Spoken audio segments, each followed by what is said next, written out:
Yep, testing 1, 2, 3. All right, we're gonna go live in 3, 2, 1. All right.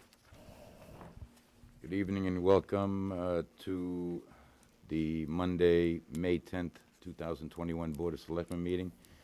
If everyone would please rise and join me in reciting the Pledge of Allegiance. Pledge allegiance to the flag of the United States of America and to the republic for which it stands, one nation, under God, indivisible, with liberty and justice for all. Thank you. Jason, you've done such a spectacular job. Would you mind continuing approving the warrants, please? Absolutely. I make a motion to approve payroll warrant 2145 in the amount of $167,347.07. Second. I have a motion and a second. Any discussion? Seeing as there's none, all those in favor? I'll make a motion to approve bill warrant 2145 in the amount of $1,175,307.15, which breaks down to the town $117,763.09, water and sewer $22,326.68, payroll withholding $43,633.97, light bills $47,646.90, Pentucket assessment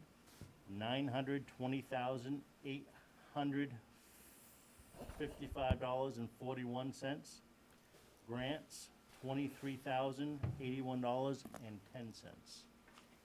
Second. Motion and a second. Any further discussion? Great. Seeing as there's none, all those in favor? Terrific. Okay, next we have the approval of the Selectmen minutes for April 12th, 2021. Anybody had a chance to look those over? If any objections? I looked them over, I had no objections, so I'll make a motion to approve the Board of Selectmen minutes from April 12th, 2021. Second. Motion and a second. Any discussion? All those in favor? Abstain. Correct. We have the approval of the Selectmen executive minutes from April 26, 2020. I'll make a motion to approve the Board of Selectmen's executive session minutes for April 26th, 2020. Second. Motion is second. Any discussion? Yes. Reading the minutes, visitors by Zoom, Kevin Pecos, interim finance director, was not participating. I only know him participating by Zoom. It was just the town attorney. No, he was present on the Zoom. I saw. Was that right before he went to Aruba and he was on quarantine? No, that was, I'm just trying to find where. No, this is 2020. This April 26th. April 26th, are we talking about the executive session or April 26th? April 26 executive session minutes. Okay, those are the ones I did, I'm just like the first one. I recall Kevin being on the Zoom. Oh, here they are. Is Kevin available to comment? He is not. But he Got him? he typically did not miss a meeting. It would have been very strange. It was my observation, I was doing the minutes, but I did see him, and I did note that in the minutes, that I did take. And you also recall that, Jason? Yes. I saw him on the screen, yes. So, Yeah, he might not have been here in person, but I recall he did attend a meeting and he was down at the bottom of the screen. I said visitors by Zoom, I thought that was the way to say it. I would suggest that we ask him in some way, because I can't vote to approve minutes that appears to be defective. Wouldn't the Zoom recording show, I can look it up. yeah, that would show the presence of who's on the Zoom, I believe. Okay. So we can just confirm or whatever. Okay, And if we need to say that he was there and then left, then I can always put that The- in. How you gonna look that up if it was an executive session? The Zoom call It will was show. recorded. Oh, okay. Yeah. Okay.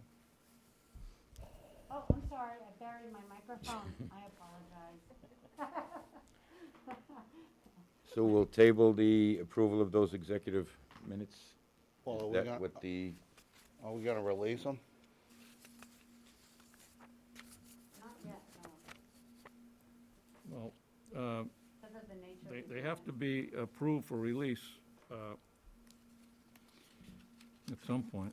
I believe we go Well- into an executive session to discuss releasing and voting executive session minutes out. That's what we have been doing the Can past I year. make that motion to go into executive session to release them? No, it's not posted. We'd have to post an executive session to go into one. You can't just go into one off the cuff. So we could wait for the next meeting. Table to the next meeting. I'll make a motion, we table to the next meeting. I'll second that motion. No discussion on table. Okay, all those in favor? Yep. Terrific. We have the approval of the Selectmen session minutes from April 26, 2020. I'll make a motion to approve Board of Selectmen minutes from April 26, 2020. Second? Have a motion and a second. Any discussion? 2020? Why so long ago? 2021. Oh, yeah, 2021. Yeah.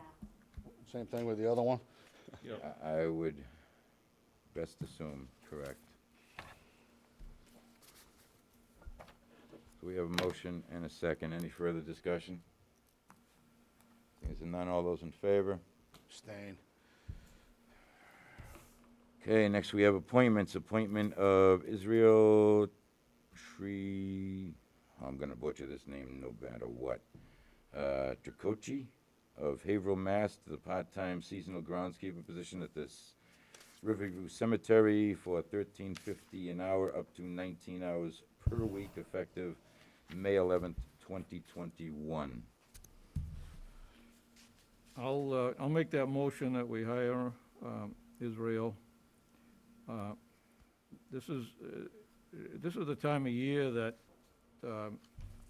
they need somebody over there to assist to get the cemetery cleaned up for Memorial Day. I know in past years, we've sometimes waited till after Memorial Day to get the extra help over there. So it's great that the Cemetery Commission is, and the superintendent put this forward now, so we can get them over there right away. I'll second that. Terrific. We have a motion and a second. Any discussion on the issue? Seeing as there's none, all those in favor? Yep. Perfect. Okay, moving over to the next items. We have voting of a chair and vice chair. As you know, the last time, a year ago, our chairman resigned, which called for reorganization. In this case, chairman decided to self-impose a term limit on himself and did not choose to run. So we are once again at the reorganization point. I'll make a motion to appoint Bill O'Neill, the chairman of the board for the next year.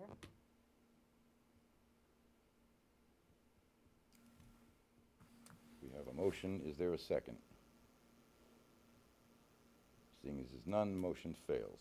Okay, make another motion. I make a motion to appoint Eddie Watson. I'll second that motion, and I'll second it because of the work that Catherine It's did a rotation. on the chair rotation.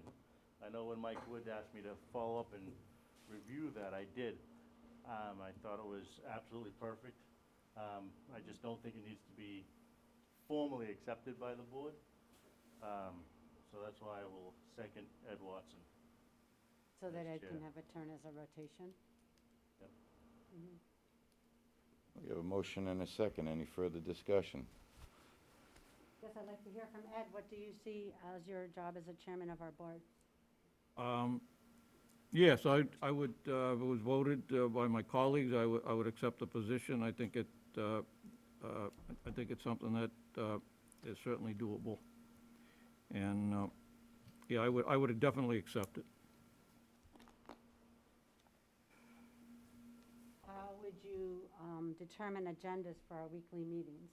How would it determine the agenda items? Yes. Agenda items, a lot of them are preset because of things that have to go year after year. Others, request of the members of the Board of Selectmen. I think everybody has a right to put an agenda item on, as long as it's valid. And then there are items that come up sometimes under a discussion on public comment that you can't really have too much to say, so it should be an agenda item.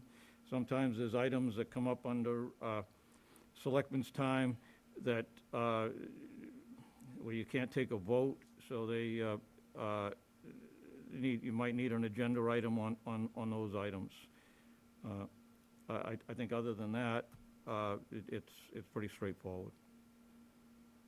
What do you think are the priorities for the town right now that we're operating without an interim finance director? And where would you see the Board of Selectmen moving as far as that goes? I think it's important that we need a finance person on board. And we don't see anything on the agenda about that, but yeah, I think it's very important that we have a finance person on board. If the town does vote to go to a town administrator, that won't be until after July 1st. I think temporarily we need somebody on board, especially after reading the management letter over, the couple of deficiencies, and I think we need somebody to help straighten some of that out. So I think that's needed.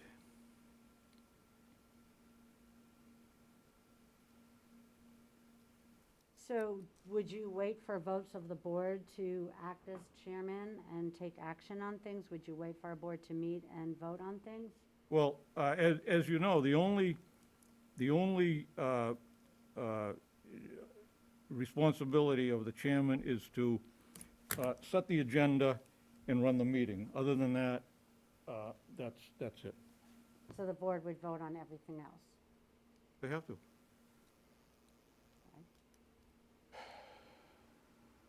Anything else? Nope, that's all, thank you. Anyone else? All right, all those in favor? Yep. All those opposed?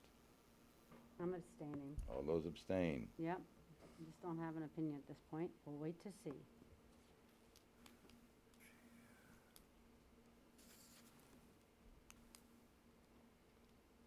We have a motion for a vice chairman. I'll make a motion to make Kathy Castronellis vice chair. I'll second that. Thank you.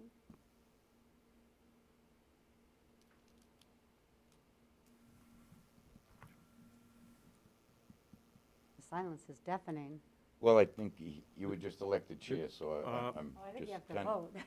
Okay, there's a motion on the floor and a second. Oh, I see. Any discussion? Hearing none. All in favor, Kathy Castronellis as vice chairman. Aye. Thank you. Motion carries. Kathy will be the vice chairman. Mr. Chair, just for a point of order, I did leave the agenda rather light, as I did not know when we would reorganize it today, so I didn't want to encroach on anyone's agenda, so I purposely left it light. Okay, thank you. Next order of business, posting of the treasurer-collector position. I don't know who had asked for this.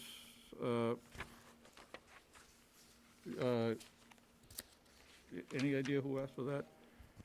This had been asked for in prior meetings to fill these vacancies that we currently have in order to staff up to meet minimum required levels just to operate efficiently in the town. And we wanted to be proactive about getting that job description out there, so that we weren't waiting to the last second, thereby causing just a longer unsustainable position with nobody at the helm. This is, Holy cow, how many, you got any more microphones back there? You still waiting for him to charge? if I could. Okay, Mr. Chairman, Mr. Chairman. yes, go ahead. Thank you. So, my recollection is that, we have been discussing this, I think, for, I want to say at least a month, and the thought was that we would post, I believe we have to post the position, and they would come in. If we're able to hire them before July 1st, I guess they would have to come in as an assistant treasurer collector, but the understanding was that we were moving towards the approval of a treasurer collector position because it is on the annual town meeting warrant.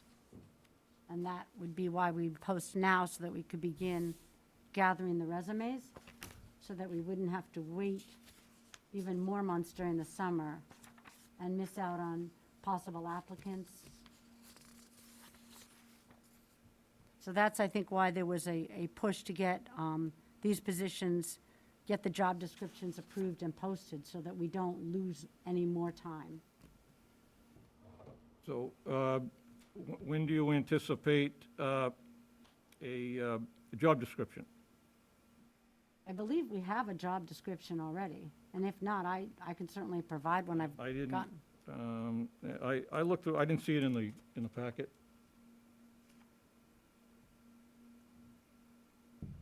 Oh, okay, so we'll get a job description for us. I believe that I there thought we should be had one one. for both. I thought so too. My recollection is we've seen it, but we also get that. But it's a standard job description. There's nothing specific to Groveland in that. So should we vote at least to get this in process? Well, anybody got any other comment? Dan, you got anything? This is on the posting of the treasurer Treasurer collector. collector position. Yeah. Now, is this the finance director? No, this is a treasurer collector position. Okay, can you explain the position? I mean, we don't have a description, so what is the distinction? What's their function? What do they do? They're the treasurer collector. That would be their job title. As per state law. I mean, I have a copy of state law on it if you want to see that. So their but job is to collect taxes? Their jobs are set out by the state laws, yes. It's Okay. set out by the Mass General laws. Well, I mean, at prior meetings, there were issues about collecting arrearage on back taxes, and there were some issues with that, so. That's I mean, not, the job description is the job description. Well, It I is want to some- know what they're supposed to do, because if they don't do it, I want to know that too. Okay, I can provide a list of. You know what I'm job- saying? Right, I have a detailed list. I don't know if I So are have they it. supposed to collect all the taxes or just some of the taxes? Obviously, everybody collects all the taxes that are I collectible. don't know that it's obvious. Well, I think it is. So, Well, how my about point providing is. a job description and put it on the agenda for the next meeting? Sure. Ed, No, Yes, we have a yes, meeting Jason. before the town meeting, the only thing I do We want always to do. point out is 1 hour this before. posting was Diagonal. posted once prior and removed, so Oh, that everything too. everything is in place.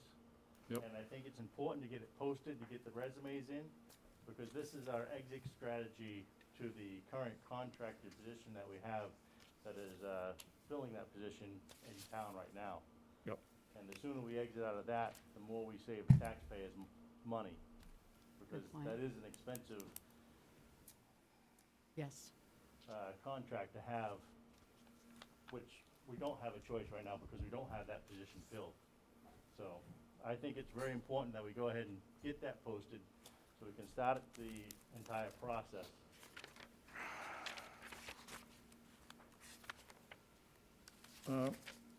Yeah, Look, if we hold it off till the next meeting, I don't see the problem. Bill, you got any comments? I'm in Jason's camp, the sooner the better. We've gone long enough. This is costing us $2,500 a week. So I'll make a motion that we post this job ASAP. I'll second it. Any further discussion? Kathy, anything else? No, Bill? No. Jason? No. Dan? Look up the, it says standard posting is what you're telling me? yes, Okay. nothing fancy. Standard posting? Yes, Yeah, I just find it difficult to vote on something where we don't have the job description. Something that's important is that as far as hours, is this a full-time position, part-time position? Yeah, those aren't standard items, are they? The duration, the pay. we have a posted salary on the annual town meeting warrant, and it's a full-time position,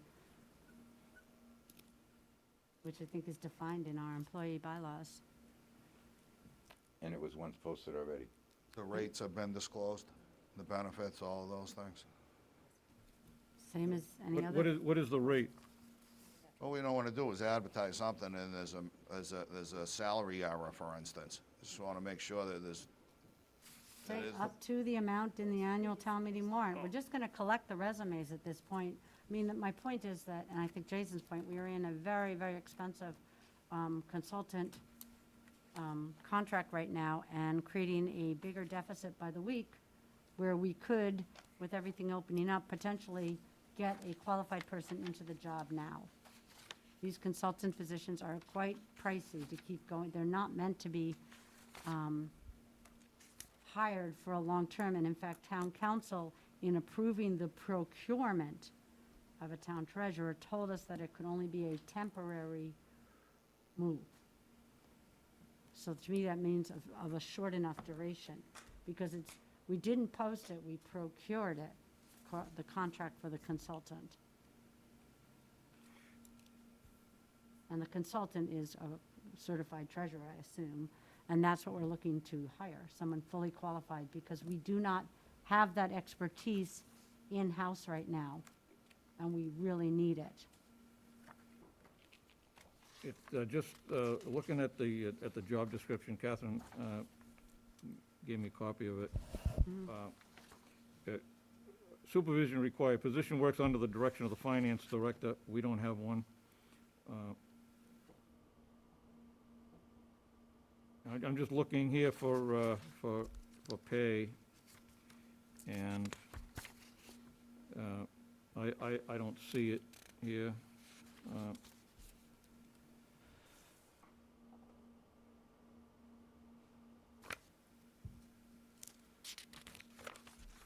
I don't see anything related to salary or hours.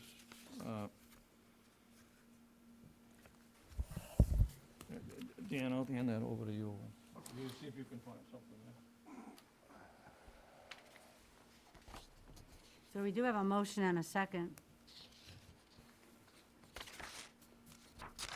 Well, we're still having a discussion on it. Okay.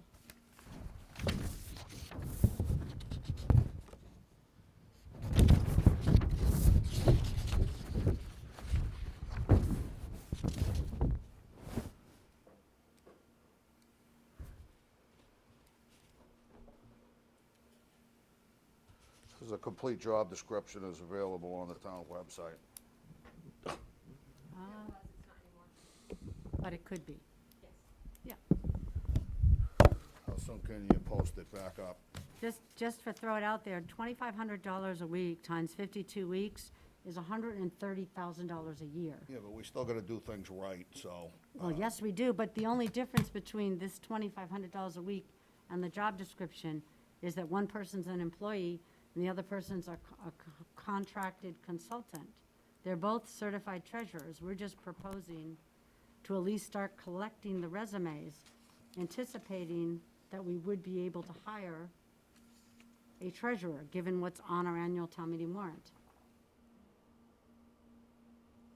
And, you know, just starting to get ahead a little bit on this path of bringing in the proper qualified people to work in the town and be here every day. I understand. Okay, as opposed to like one day a week, which is what the consultant contract calls for. Mr. Chair, in the second to last paragraph, it says salary is fully negotiable with successful candidates and the town offers a strong benefit package. So I think there's enough vagary there that we're not locked in if it's posted. If there's an error, I don't think it'll be fatal. It's fully negotiable. So Nice. I don't know that anybody would get us on anything on that. All right, any further comments? The only other comment I have is, if I remember correctly, Kevin's the one that put all this together prior to leaving, Yep, or becoming a consultant. And I know that I have faith in what he put together. And we did review it yep. prior, and I think it's really time to move on it. Okay. Okay, and anybody else? All right, we'll call for a vote. All in favor of posting? Opposed? Nobody? Unanimous? Next was posting of town administrator.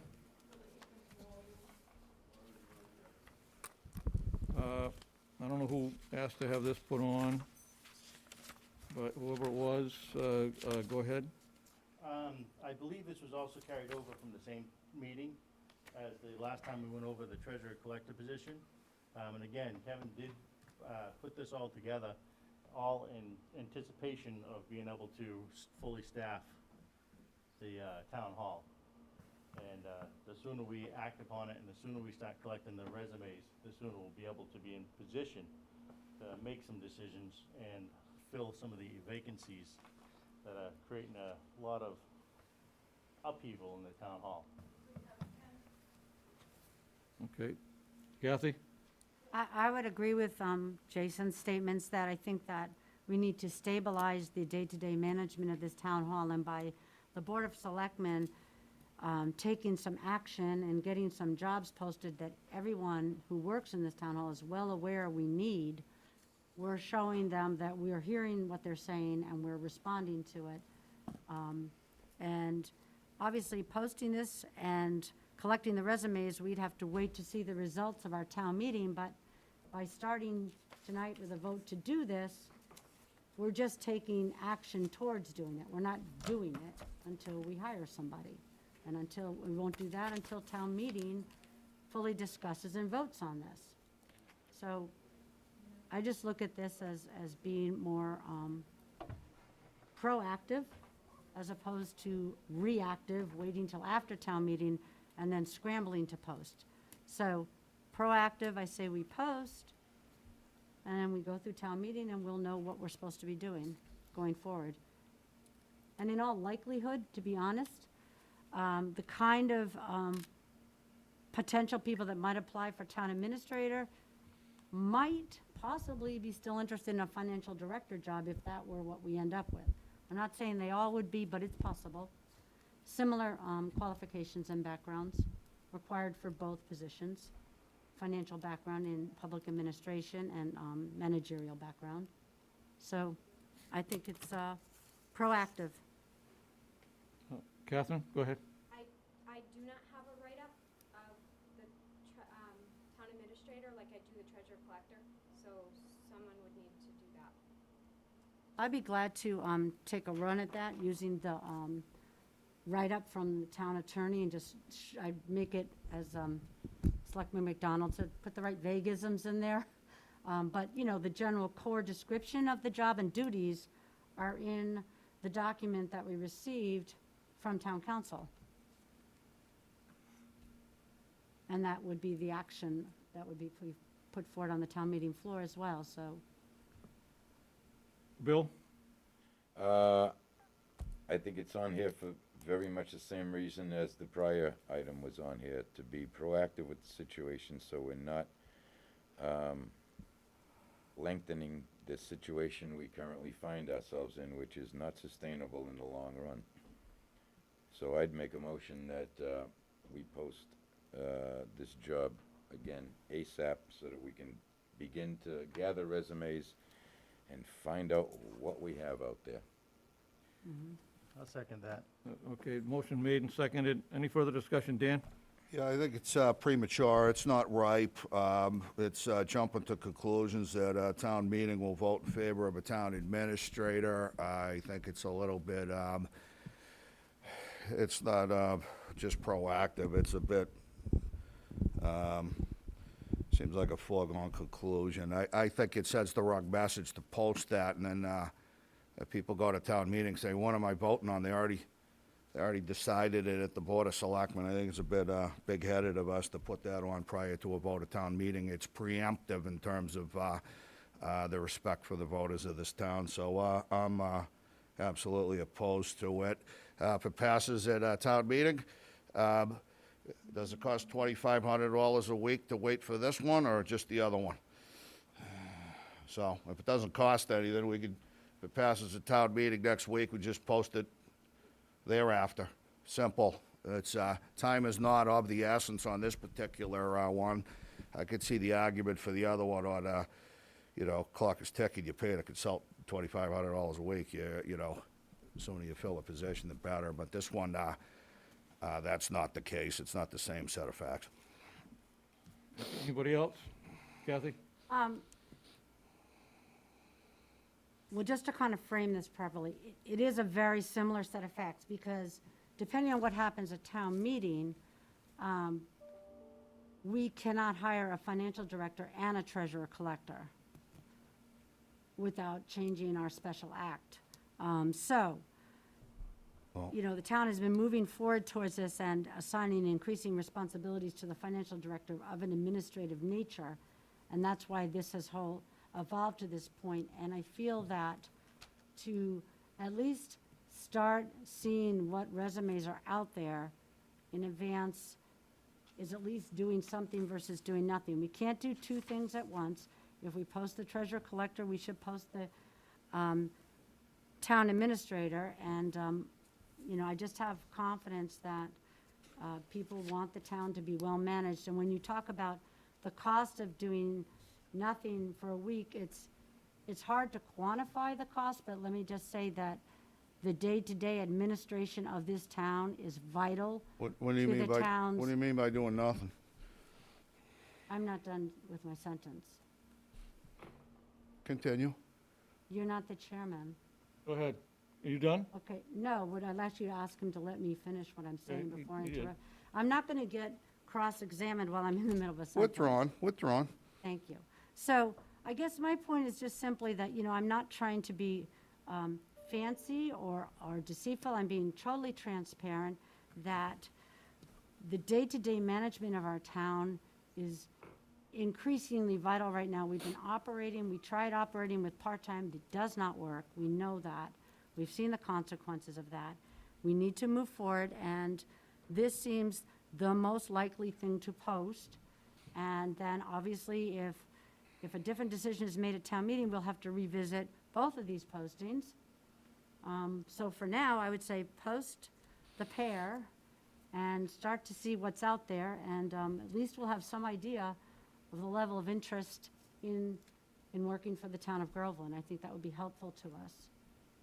It doesn't cost us much to post it, and I believe, like, nothing ventured, nothing gained. I think standing still right now is not the best option. But I hear your concerns, Selectman McDonald, I hear your concerns. I know you're not in favor of the town administrator. So, I, again, being very transparent, it's not my intention to second-guess the town meeting. I just feel that we do need to start making some progress, and that this is the best way to go at this moment in time. My decision, my thoughts. That's all. Now, Dan, you had a question? May I respond? Sure. Opposed to the town administrator at this time, I think it's premature. I don't know that it would be ripe in a year from now or thereafter. But fact of the matter is, we have an interim finance director, Kevin. He's working through, I believe, May. And my understanding, there was a resignation. And it's my hope that he would consider coming back. And if that were the case, I would like to, I have a point of order on this. State your point of order. My point of order is that there is a very highly sensitive confidential agreement that prohibits discussion of this nature at this time until you check with town council, please. Duly noted, go ahead. well, it would be well,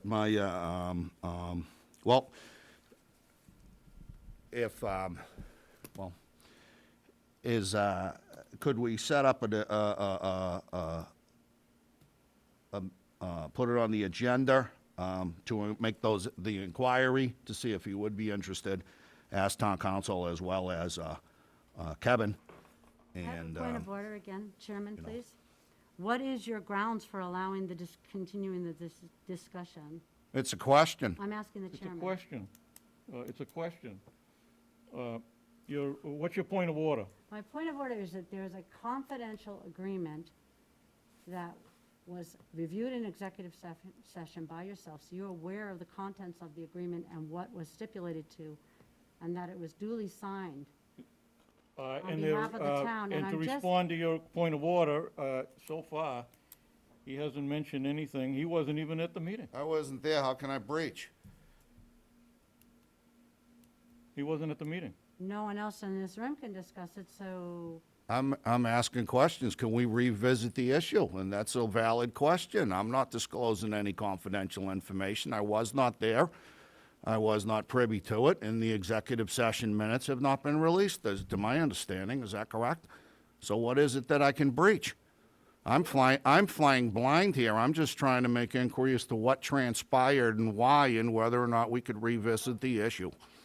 I So, believe. so I have that right, You as- do, Kathy, as he does has the anyone floor. else within this town. yeah. Well, I think as a member of the board, he has privilege to executive session minutes. So why wasn't he provided them? Can't answer that. I don't know. Oh. Went well- in the I don't know why. Maybe I was and I haven't read them. I mean, I don't Oh, really okay, know. they're in your package, so.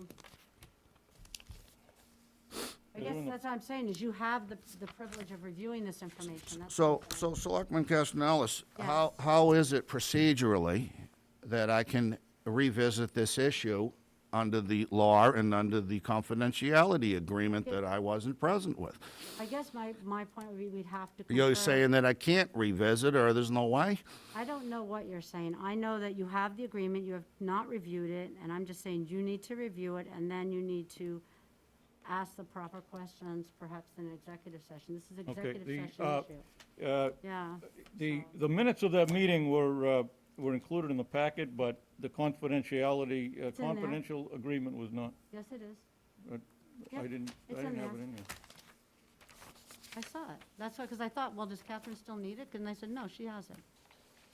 This was a big It's there. packet, There. right? Yeah, it's there. Oh, okay. That's all. Is it here? Yeah, It's there. it is. Okay, all right.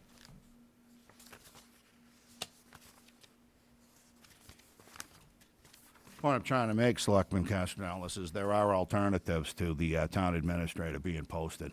There are Plan Bs. Oh, I know. There's No, actually a I plan, agree. there's actually a Plan A. Okay, I didn't know what A and The B current, mean. the current situation and the continuance of that. Okay, Okay. A and B, I don't know. Anybody else? Good. Anything, Thank you. anything new? Okay, with a motion on the floor to post the town administrator position. Mm-hmm. All in favor? Opposed? 3-2. Next order of business, town meeting items.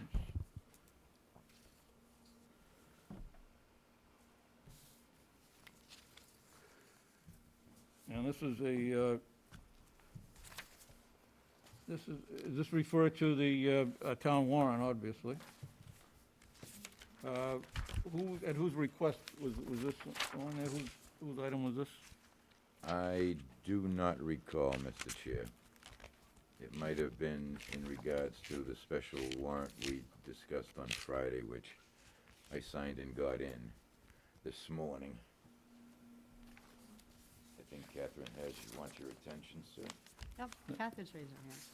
Mike would have me put it on the agenda before everything changed, in case there was any last minute changes you need to make to the town meeting location, seating requirements, capacity, any special things that you guys needed. He just wanted to leave a line item just in case you guys needed to talk about something to do with town meeting setup more than. Okay. Okay. Is there anybody got any comments? Anybody from finance on the, Aaron Merrill, that's not my name. No, I do No. not see anyone. okay. So, who wants to start? I'll start. I think that was really referring to any changes that took place due to COVID restrictions. And I think since they've lightened them up again just recently, I think everything that we have set for the town meeting is good to go. Okay. Which was in 2 weeks from tonight. So I know that as far as setting up for the microphones, that's all set. Who's going to handle the setup of the hall itself? You go ahead. Is that She's it's gonna you, handle it. or is that if you had a question? I think a lot of it falls on me and Beth. Uh, Okay. Mr. Day is gonna have a lot, his custodian set things up. I think in the past, the custodian here at the town hall assisted with the setup. I don't know what I'm doing, so I hope. I can help. I know we had last 2 years, the selectmen, town clerk, moderator were on the stage. There was some talk about putting everybody down on the same level. I don't remember why that was suggested. Anybody know that? No, Jason, you remember that? I think last one, I believe the selectmen sat below the stage, and it was just due to Spacing. because at the time, we were still in lockdown. Yeah. So I think that we left that open just for the similar reason, just for spacing. Yeah, last year up and down. I Yeah. think that was 100% due to COVID, just the social distancing. We couldn't have that many people on stage because the stage wasn't wide enough to maintain a 6-foot distance and have everyone on stage. So we're looking to go down below or up on the stage? Down below? Down below, okay. So any other questions on the town meeting setup? Nothing? Okay. Nothing that requires a vote. Consulting treasurer collector contract. I thought the town meeting, are we ever going to discuss, and I know the finance board has some concerns too, some of the articles in the annual town meeting warrant and some of the revenue transfers that we don't have on this warrant that we typically have. Yeah, won't see anybody from finance on. Right, because they didn't know whether or not we were, I don't think it was clear that we were going to discuss that. I didn't know for sure either whether we would or wouldn't discuss some of the issues on the warrant that we will need to make amendments at town meeting about. The Well, water and sewer bond in particular is it's a one. little tough to discuss it without somebody from the finance board. Do we know who the iPhone is? No, but I mean, you recognize that we had, the initial draft of the omnibus had in here transfers at the front of this article from conservation fees and the VZ Park revolving account, and that language didn't carry over to the posted warrant. That's just one revenue item that we're missing. So I would hope that would be a simple amendment. And, It was the 40, Yeah. 40 from the electric. that, I am told that we can just kind of put that on our tax recap, maybe without having to, it's like chapter 90, everybody expects it. We may not have to vote that, but I would ask town council that to confirm, because that's not on the warrant either. Those are the revenue items we typically have. And, as well as a, letter from the, assessors for some money from the overlay surplus, which we typically have that letter in hand by now as well. Usually it's about $50,000 from overlay surplus that we would need. And then on Article 27, we agreed, I believe the vote of the Board of Selectmen was to create the stabilization fund for the firefighter EMT, but we recognize that there'd be no way to fund it this year, given how tight the budget is and the revenue picture as well. So that the language at the end that we're going to raise and appropriate would be taken out, when that article's voted on, we create the fund. Well, I think Jason was correct at the last meeting when he said that some of those items that were on the warrant that didn't have money figures were going to be addressed at the town meeting. Okay, but we're 2 weeks out, so Article 29 wants money for the sick leave buyback. I'd like to get from the accountant how much money is in that account and whether we even need any money in it, because it just says a sum of money. So it'd be nice to know the amount of money. There again, Jason, weigh in on that? But we still need somebody to fill in those figures prior to, Right. the town meeting. I would recommend, asking Kevin for his input on those figures, because I believe he has all of that relatively handy, and I think he can get it quickly. Okay. Okay. As long as we have it. And then Article 34, I have gotten comments from residents who saw the posted article for the water mains, and usually this money is, the bonds for this type of thing are paid for by transfers from the Water and Sewer Enterprise Fund, and here it's coming from taxation. And that's not what we do usually, going No, back in that's- time. So that, Yeah, I noticed that in here. I got some comments from some residents when they saw the posted warrant on that issue in particular. And I believe someone just recently sent me an old bonding from the water and sewer where it was done from water and sewer enterprise funds. That certainly could be amended on the town meeting floor. Yeah.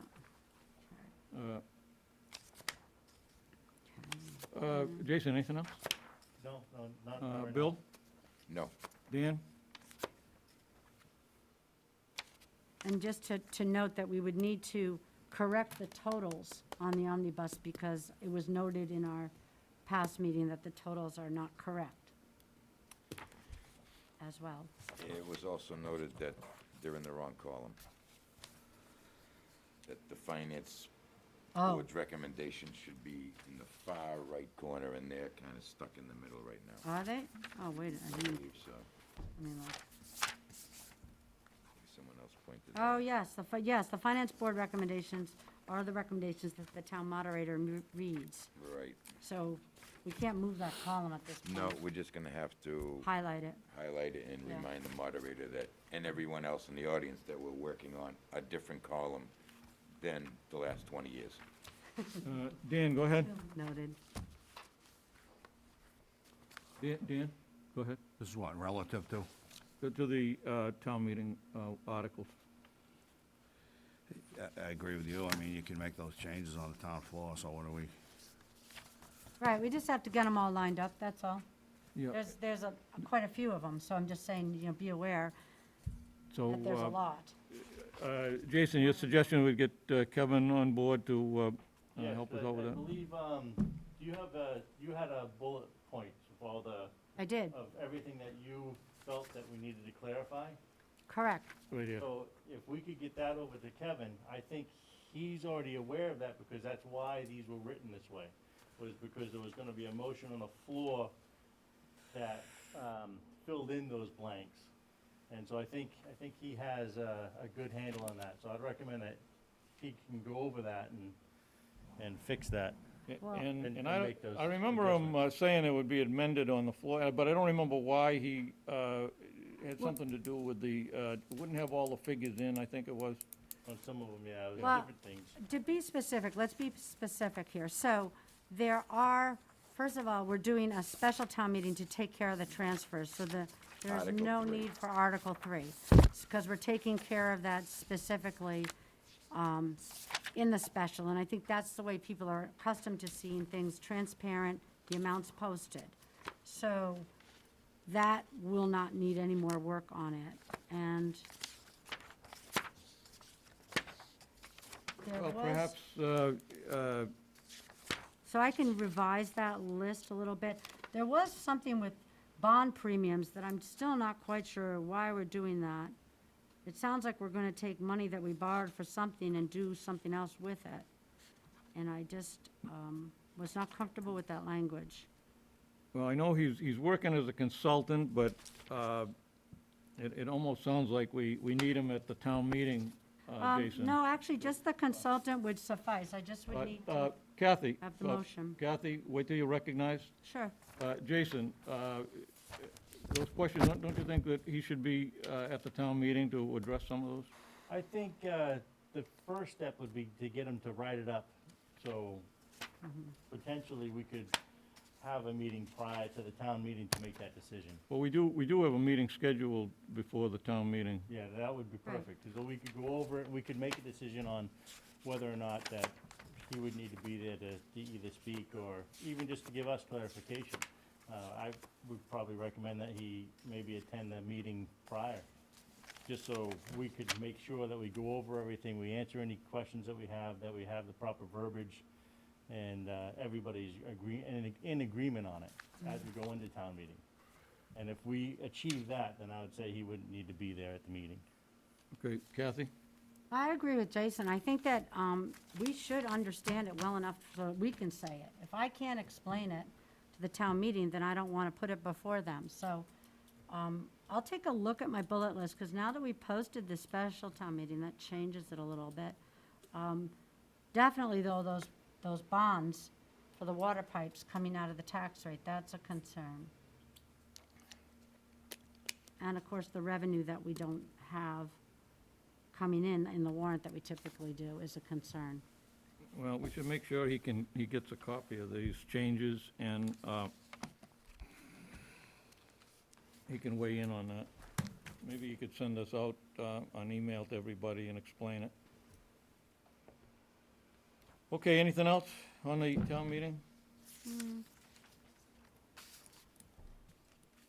Do we know the capacity at all? Are we okay with, is it With the what? capacity indoors? Is there any restriction any longer? I'm thinking there's Well, the maybe governor not. keeps changing things, but I don't know what the capacity's gonna be. Does the town clerk maybe have that? I would think the Board of Health would be the best. Board of Health? Check. Yeah, especially since they just released that new update today. Oh, they released another one today? Yeah.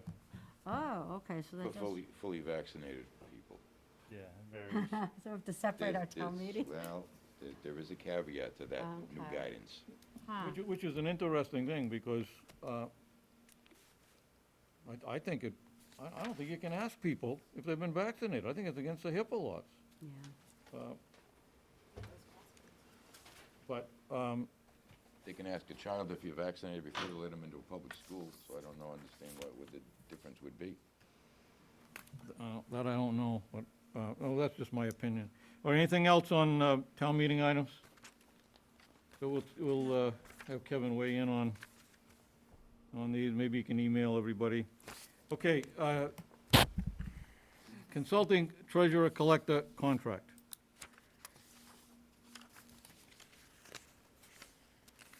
That was something I think Kathy, you wanted Yeah, since, on the agenda, so it becomes more transparent and public. This has been Yeah. basically I'm just looking for it a now. black hole to us since the engagement of this person or company. Correct, I'm just looking for it, just give me a second. Well, it's a paper. That's not it.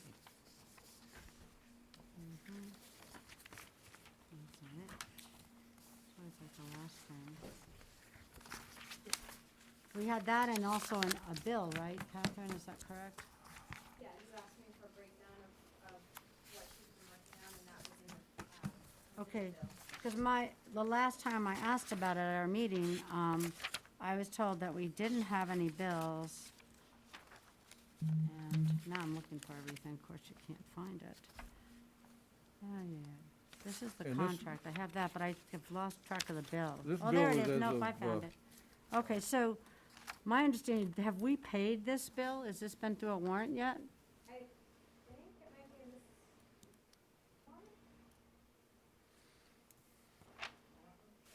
one. Okay, because when I asked Kevin about that, he said, I don't know what he said. Did he say he knew or he didn't know? I don't think I know he didn't have an answer, so I wasn't sure. I think this is the first bill. but Since January 24th, huh? Okay, I don't even know that short. okay. Okay. So, this is 1 month bill is what it's looking like. Am I understanding this correctly? 'Cause It doesn't it's- even look like it's a full month. Yeah, it's not a full month. Yeah, But the contract, I thought, was executed, yeah, January 24th. Mhm. So I don't know why it took till April. That would be my question, is,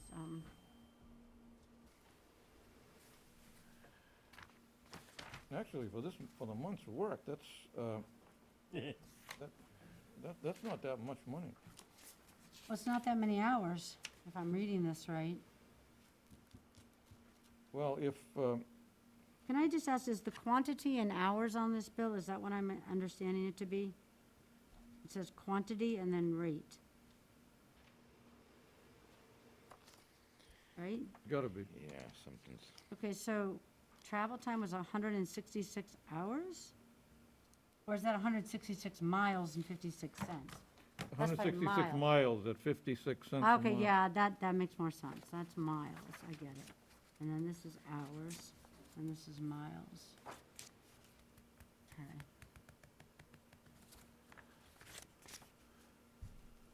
So it looks like she comes in here once a week.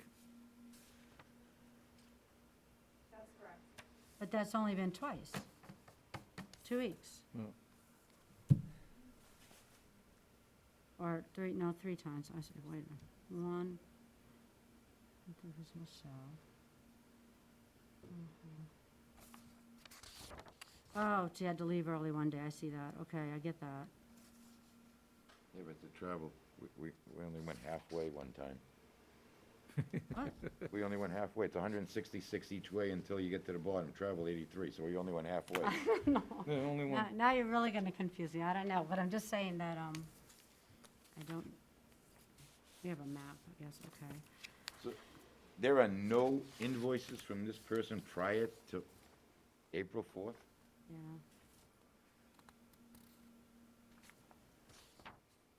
This is the only one I've received, and don't know if there's others. When was she hired? January January 24th. 24th, 2021. January 24th, yeah. Gotta be more, I than don't think that. so.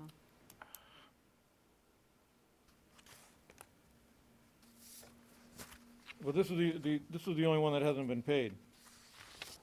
This is the only one we've received that I've seen. I went through the warrants the last time they were in here. I didn't see any of this.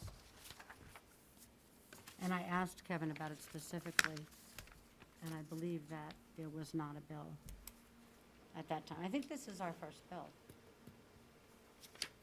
And if it's, Can't be. if it's not, I'd like to see the other bills. There's 2 months of unaccounted for Well, does the board want us to ask the accountant to see if there are any other bills? Do we want to do that? I'd be Well, interested. we would ask, we could ask the accountant what's been paid. Okay, so do you need a vote of the board to ask the accountant for that information? No, I don't think, no. I don't see why we need a vote on that. Just request of the board to see the, all the invoices. Okay. Anybody else? Dan? Bill? No. Jason? No. Okay, Now, so that looks good. Audit for fiscal year 2020.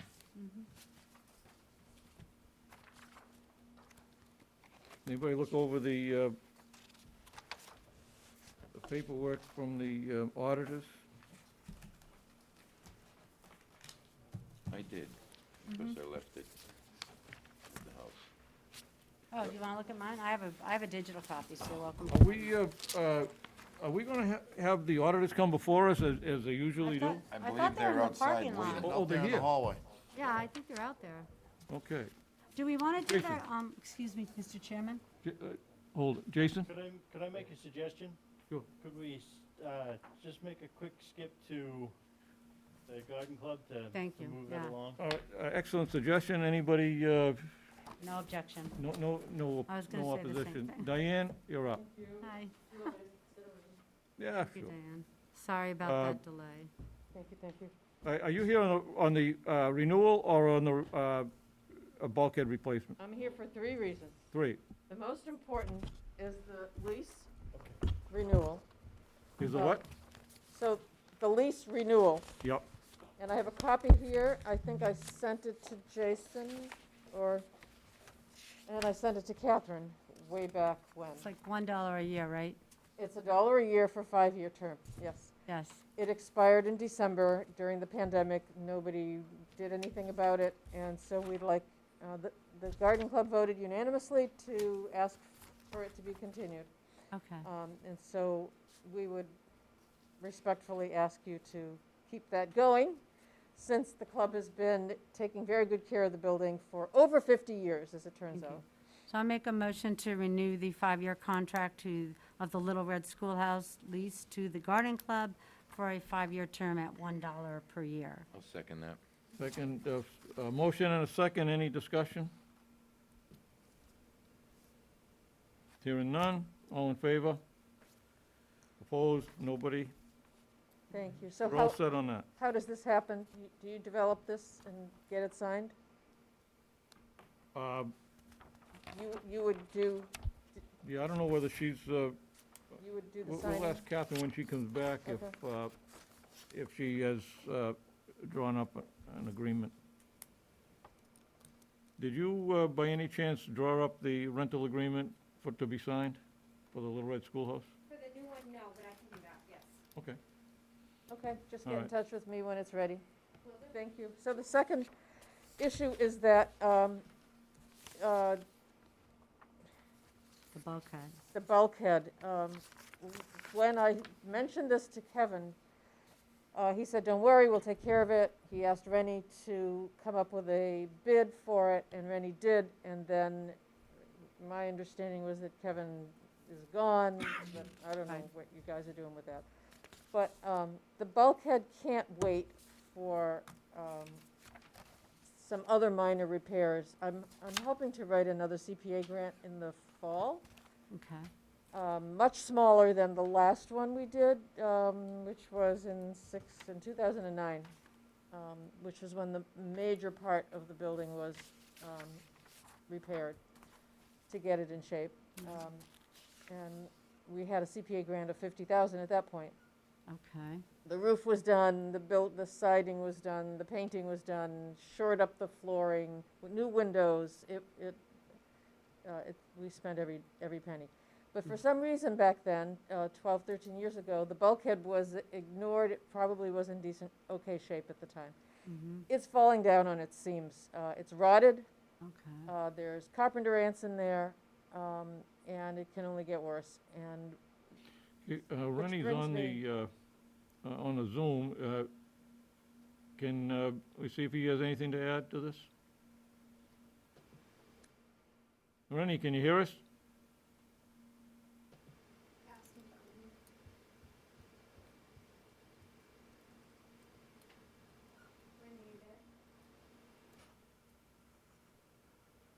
Rennie, you there? Not yet. He's on move, he's on mute. Yeah, he's muted right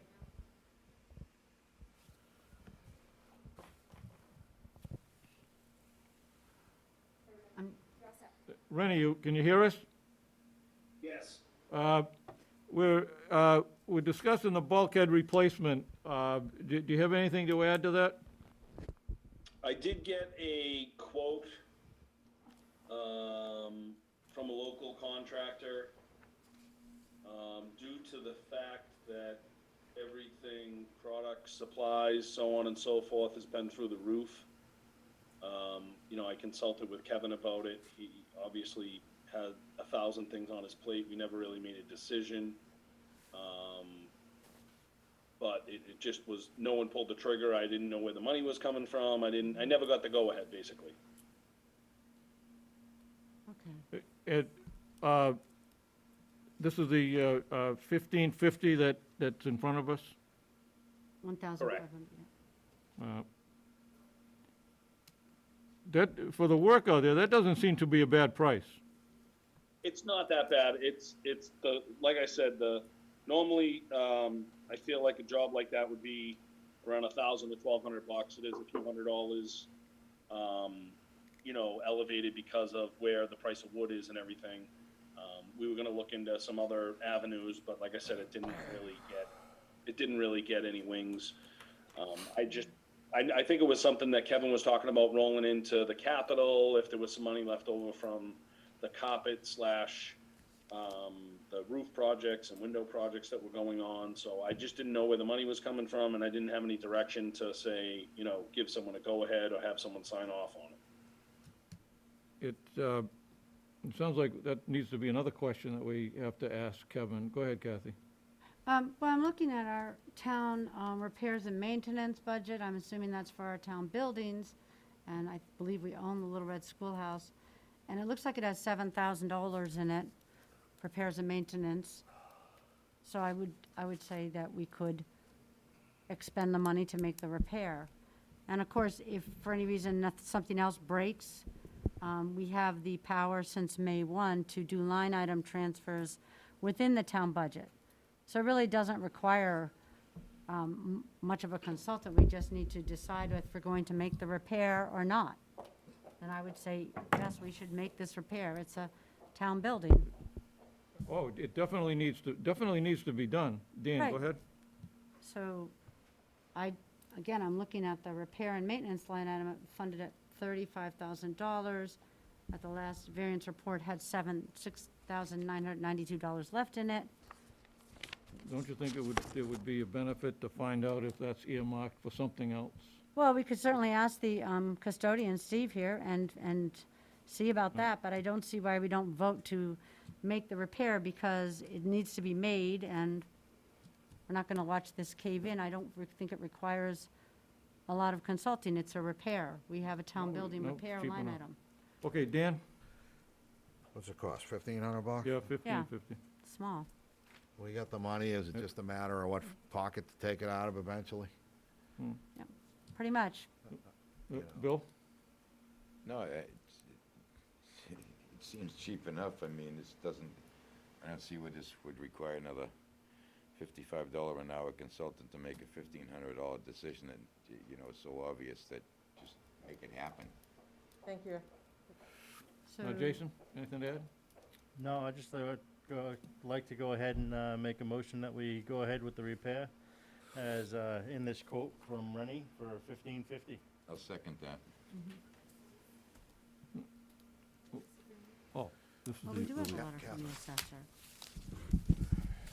But I didn't see it. How did I miss that? Oh, that's, we don't have Can I say one more thing? it. Sure. I just want you all to know where the Grove and Garden Club is at this moment in time. We're below the poverty level, shall we say. Because there were no fundraisers last year, because the building kept costing us to the tune of $1,800 last year. Oh, But there was no money coming in. We lost members, and we didn't have any fundraisers. The next fundraiser is May 22nd. If you need plants, please come buy them at the Little Red Schoolhouse and tell your friends. But it's one of the reasons we can't even touch any repairs, because we're holding on by a shoestring, trying to get new members, trying to do some fundraisers. We have to make up some money from the loss of last year, like everybody else. right. If the town, in its pandemic relief money, has a little bit to give the garden club because of the lack of ability to bring in some money, that would also be appreciated. I don't need you to discuss that now in front of me or, whatever, but the garden club does a lot for this town. We do gardens, we've planted trees at Shanahan, we have nursing home visits, we have a little kids club, we've done native plant gardens, we have ongoing meetings with the public to encourage the environment and planting. It's just a constant thing that most of these people give to the town and to the town's benefit. So it seems to us that if there's any, couple of $1,000s that can be somehow diverted to help the club get back on its feet, that would be appreciated. That's just my last little tidbit there. And I thank you for your time and for getting the lease done, and hopefully for getting the bulkhead done, because that's really Yeah. the emergency stuff. Okay, thank you. Okay? Well, All we set? didn't vote yet. Get a Oh, vote. you need to vote. Okay, there's a motion and a second. Any further discussion? All in favor? Unanimous. Great. Thank you, guys. Thank you. Have a good Thanks evening. for you. coming in and talking to us. It's been a tough year. First time. I've I've been in this town 32 years. all right, well, see you at the plant sale. Thank you. Letter from the assessor. I didn't see a letter. I think Looks like the just a idea memo. was we're waiting on one. Okay, that's what I was in order thinking too. to- Okay. Oh, you did Oh, get one. You finally got it? It was in my package. Oh, Yeah, wait a package. minute. How far down? The Board of Assessors voted on May 10th, 2021 to transfer from the Ah, you're overlay right. to the overlay surplus at the request of the Board of Selectmen. The amounts transferred from overlay accounts to overlay surplus are as follows, 50,000. Thank you. Do we need to vote to accept this, or do we just? Yes, I believe so. So I'll make a motion to accept the transfer to overlay surplus? I'll second that. There's a motion and a second. Any further discussion? None. All in favor? Yes. Unanimous. Thank you. This is good Uh, news. Money. Letter, a stipend of $250 a week to Anasha Burke, effective let's hold off and we'll go to the auditors. The auditors in the suits. Just come in the room. Sure, absolutely. Absolutely. Sit down. Mind if I take the mask off while I talk? Go right ahead. Be easy to hear you. It is better, isn't it? Oh, my God, these masks.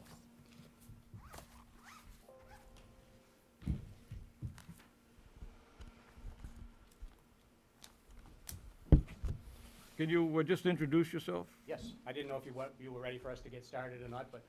my The name floor is yours. Okay, great, thank you very much. My name is Michael Nelligan, I'm a partner with Powers and Sullivan. My associate is Laura Stone, she's the audit supervisor, mainly responsible for the day-to-day field work on the audit each year. So we're here to just do a quick presentation, if you'd like, and to answer any questions you might have on the financials or the management letter. And I don't know if you have a pleasure on how you'd like to get started, or? No, you're going to go over both the report on the examination of the basic financial statements and the management letter. Yeah. What you going to do first? You have a preference? How about the financial statements first? Okay, sure. So this is an 85-page document, and I made some notes on my copy that I'm gonna talk about. And obviously, if you have any questions, or, want to talk about anything else that I didn't highlight, please feel free to just interrupt me, and we can take care of any questions you have. We did the audit, again, this year remotely. We have a secure portal. All of the documentation was uploaded through the portal, and it's secure. Nothing really was sent by email or anything like that, so it's all being communicated to us through our portal. And so you don't have to worry about the data or anything being compromised. We do the audit typically in 2 phases, and I'm going to call it Phase 1 and Phase 3 because Phase 2 relates to a single audit that you're not required to have or haven't been required to have one. So Phase 1 we did during the second week of July last year, and Phase 3 we did the second week of December. We got the drafts of the financial statements to you and the management letter on January 28th, and we issued the finals on March 31st. They're dated March 23rd, but we waited a week or so for a management rep letter to come, so they're dated the 23rd, but they were issued on March 31st. And there were no new GASB statements this year, so pretty much the same report as last year, except for the numbers that changed. Everything went very smoothly. We had no issues, the full cooperation from everyone. We had no audit adjustments from your ledgers to the financial statements. That we make a significant number of entries related to GAAP accruals and converting your books from a budgetary basis to a GAAP basis, generally accepted accounting principles. And we do that through journal entries, but we didn't have to make any significant adjustments to your ledgers. So things that get recorded once a year, like capital assets, compensated absences, the pension and OPEB accruals, those kind of things are what I'm referring to on the modifications that we make to your budgetary ledgers. So you've got clean audit opinions. Our audit opinion is on page 1 and 2, and it's on our letterhead and manually signed by me. Everything else in this 85-page document is yours. And that's the only thing really that we own. And again, the audit went very smoothly, and we had no issues getting it done. And this was one of the first years, we were done earlier than this year than we've been done in the last 4 or 5 years anyway. And the remote auditing is a little scary on the face of it, but it's actually working out pretty efficiently. So we're able to work on the data that we get in. So rather than earmarking a particular week where we dedicate ourselves to the town, if something doesn't come during that week, then we don't get everything done. So the remote auditing gives us the opportunity to work on things as they come in, and it actually is making the process a little more efficient, is what we saw during the first year. So I'm going to talk about a little bit of the numbers, and again, you can ask any questions you have. Your general fund was up $41,000 from the prior year. It ended with a balance of $3,145,000, and that's 18% of your general fund expenditures. Rating agencies look for that percentage to be anywhere from 7 to 15%. Included in the general fund balances as required by GAAP are your general stabilization fund of $1,443,000, your capital stabilization fund of $262,000. And also in that $3 million, we had to carve out an assigned fund balance portion of that because last year you voted prior to the end of the year $705,000 to be used out of free cash to balance 20's budget. Right. So that money gets reserved as a part of fund balance. So, but 18% general fund balance as compared to those expenditures is a pretty healthy fund balance. And you ought to be proud of that, especially the monies that you've got put away in stabilization and OPEB now, too. You've got about $516,000 funded for your OPEB liability, so that's some good progress there. You're on a budgetary basis, your revenue for the year, and I'm talking about the general fund now, came in $237,000 lower than what you budgeted. And on a percentage-wise, that's very small. It's almost insignificant. and it was amongst about 6 different categories. Your real estate taxes were down just 37,000. Motor vehicles, and these numbers are the same that we're seeing in all of the towns that we've been auditing. Motor vehicle excises are down. Intergovernmental and Department of Other Revenues were down too. But overall, if you look at all the revenue that came into the town, you were up $222,000 over the year before. So you didn't really lose a lot of revenue, or any revenue really, because of the COVID thing. Certainly building permits and some charges for services like that are down, but overall, your total revenue was up $222,000 over last year. And your pension liability at the end of the year was $9.5 million.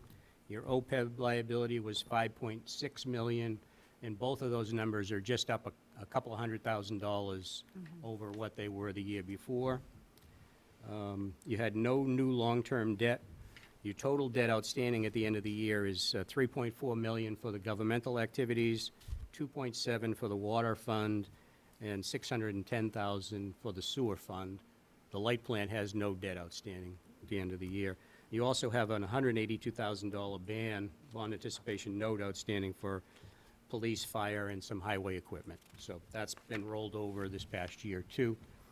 And I'm just going to flip through, again, a couple of different notes on the statements. Our opinion is on page 1 and 2. The management's discussion and analysis follows that. And this gives you comparative information, compares 2020 versus 2019. And like I said before, on page 7, at the top level of your financial statements, the full accrual, your change in net position for the year was a negative $57,000 compared to a positive $780,000 the year before.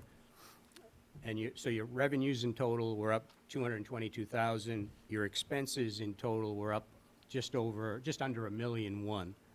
And those increases came from pension, OPEB, and mostly in employee benefits for the most part. That was about 3/4 of the increases, just in those couple of categories. This gives comparatives on the governmental activities and then each one of the 3 enterprise funds. The water. Can I ask a question? Sure. I mean, do you consider, the trend on those benefits to increase at that same rate, or that's not part of your scope of your audit? If it continues at that rate, we're gonna run deficits? There's 3 components to the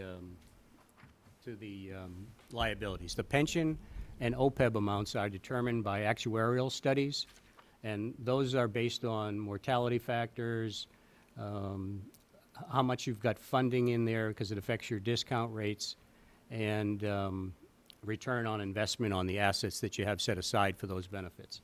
Those are kind of the 3 things that cause the pension and OPEB numbers to go up or down. Right. And then you've got your regular employee benefits, your health insurance. I asked you about the investments. The market was at an all-time high. Did that benefit the town at all? It looks like it went the other way. You're on a June 30 year end. Yeah. And if you look at the investments as of June 30, because of pandemic last year, they had come back a little bit, but they just pretty much came back to where they were at the end of the prior year. Most of the other increase came in the second half of the year. So those numbers were down compared to the year before a little bit because of the timing of when the pandemic hit. So to answer your question, do we expect to see benefits continuing to increase? I would say yes. And that's based on historical trends. If you go back and look at how things have been trending over the last 7 or 8 years, I wouldn't be surprised to see those increases continue. They might not be as dramatic as they So those numbers are derived by actuaries, so they ebb and flow, they fluctuate. So is there a set amount that we should consider as to a minimum funding level so that doesn't run away? Last year you put $200,000 in the OPEB fund, and you've got a little over $5 million in there now. 516,000, I think, in there now.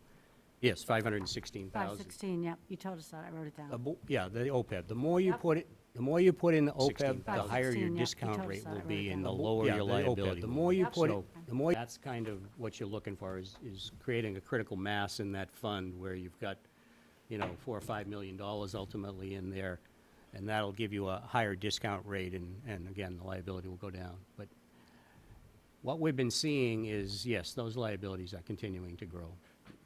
One more thing, and I won't take up any more time on this topic. Compared to other towns, where are we relative to funding? Are we, you know, not funding enough, or are we right where we need to be? Do you have any? I'd say if you took like a snapshot of towns your size, you're probably right about in the middle of the mix. There's some of the larger towns have been able to put away more money. Some of the very large cities haven't put away hardly anything. So it all depends on where you are on, like a lot of the bigger cities and towns who have their own pension funds, they're struggling to fund the pension, and they're not putting a lot of money towards OPEB. But you're in a regional system, so you really don't have anything to say about how much goes into that. You just get a bill every year. Yeah. You do control the amount of money that you put into your OPEB plan. But I'd say you're getting to the point with $500,000 in there, you're getting to the point where you're starting to get right around in the middle of where most towns your size are. And if you can continue to do that level of funding, you'll be surprised how quickly those assets will accumulate. Thank you.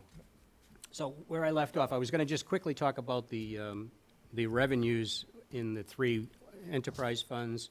The water fund, the revenue was 1.127 versus 1.021 the year before, so pretty much very comparable. The revenues in the sewer fund were 548,000 compared to 536 the year before. And the revenues in the light plant were 5.7 million compared to 5.8 million. So very consistent in the utilities. There's next couple of pages talk about your fund-based statements. I'm not going to get into a lot of detail on that because primarily we talk about the general fund and we've covered that. And then on page 12, we talk about capital asset and debt administration. And you spent $614,000 on new capital assets, mainly relating to infrastructure-type purchases, road resurfacing and that type of stuff. And the light plant spent about $290,000 on various things for the light plant. The water and sewer didn't add any fixed asset additions. And I touched on your debt. You didn't have, you haven't had any new debt in the last few years except that little ban. And you've been making all the scheduled payments on your debt, so you're in good shape there. So I'm just going to quickly flip through a couple of the pages that I noted. We talked about the general fund balances on page 18. There's two reconciliation pages on page 19 and 21 that kind of explain what the differences are in the financial statements between the fund-based statements and the full accrual statements at the front. If you want some homework to do, those are the pages that I would focus on and help you understand these financial statements a little better. What the fund-based statements are and what the full accrual are, all those differences are detailed out on those pages on 19 and 21. And one is basically the balance sheet differences, and the other one is the income statement differences. So you can see how those statements flow. I'll talk just quickly. I wanted to touch. You got allocated on the CARES Act about $603,000 in the first round. What you used as of last June was you brought in about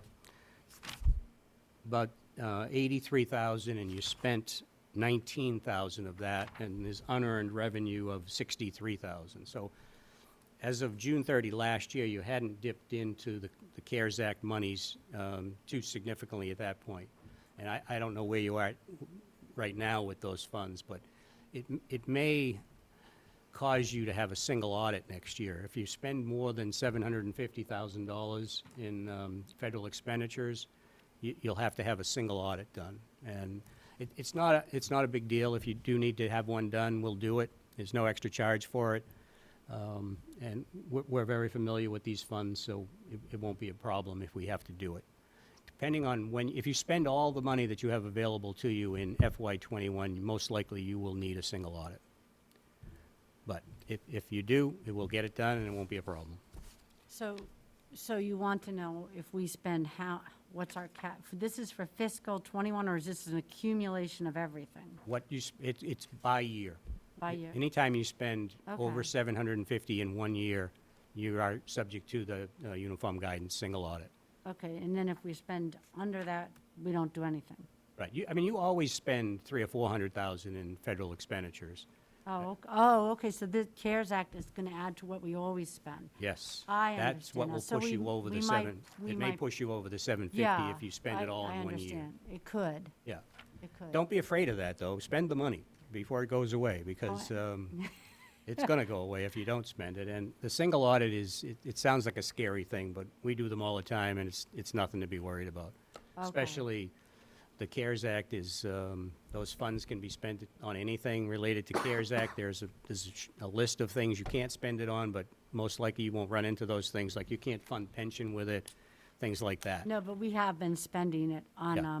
We had extra staffing issues, and we had things for the school, the Bagnell Elementary School that we provided. Yes, yep. And we provided air cleaners. We had, how much money, Catherine, do you think on the town hall alone with the duct cleaning and all?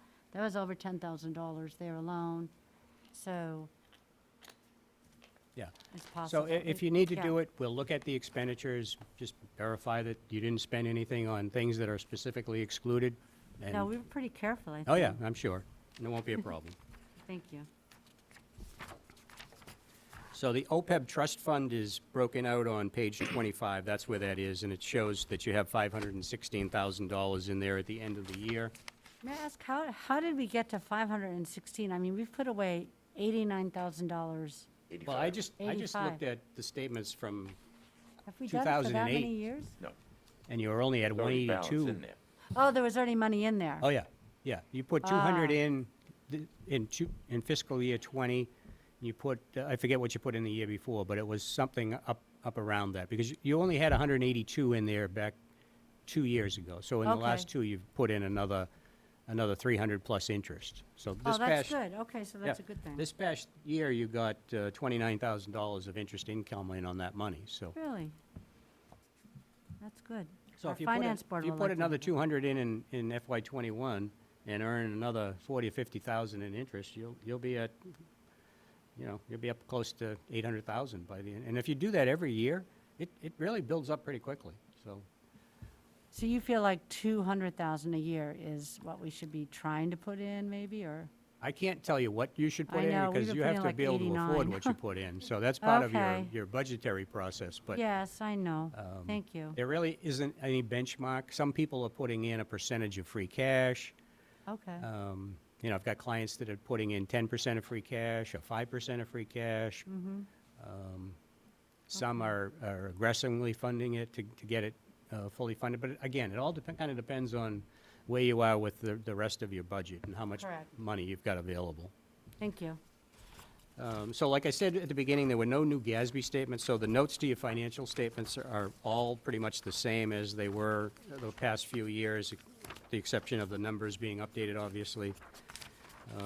There's detailed information on your pension and OPEB funding and your discount rates and all of that information. It's on page 50, and it runs through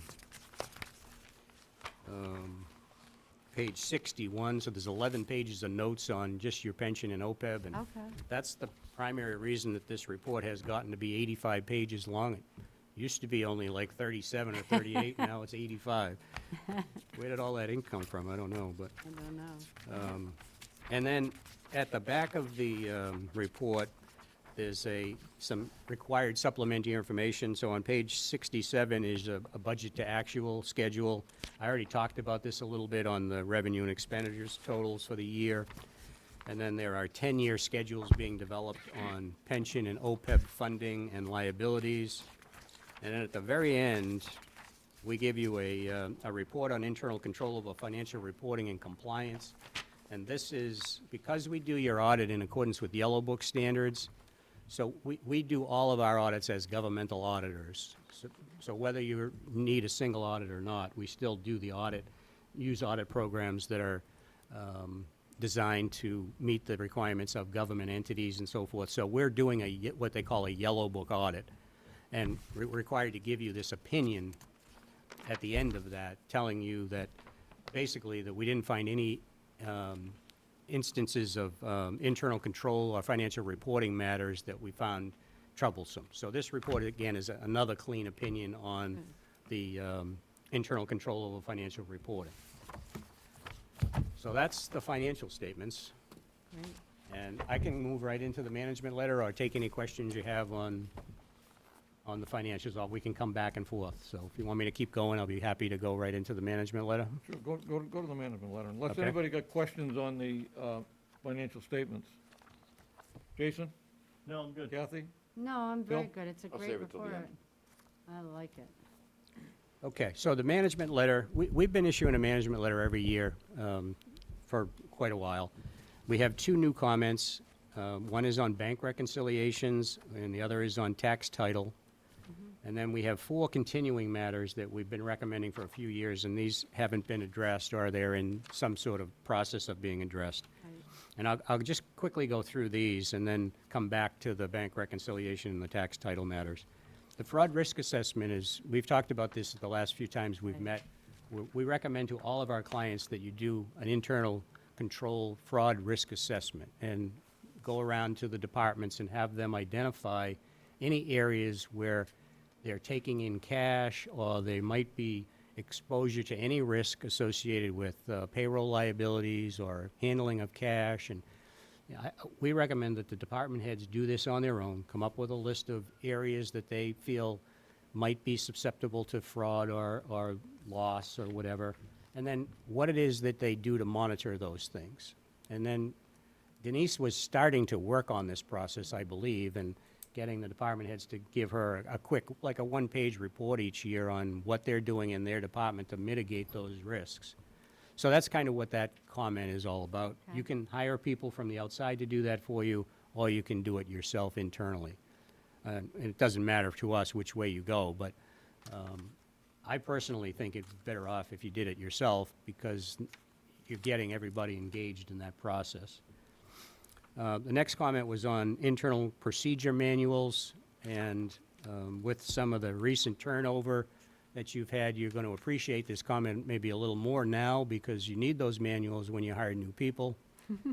And then documentation of internal controls. This is a new standard that came out. Basically, governments are now recommending, especially for the federal spending. When the uniform guidance came out, they strongly recommend that all recipients of federal grants adopt COSO standards, COSO. Those are sort of the benchmark for internal control reporting.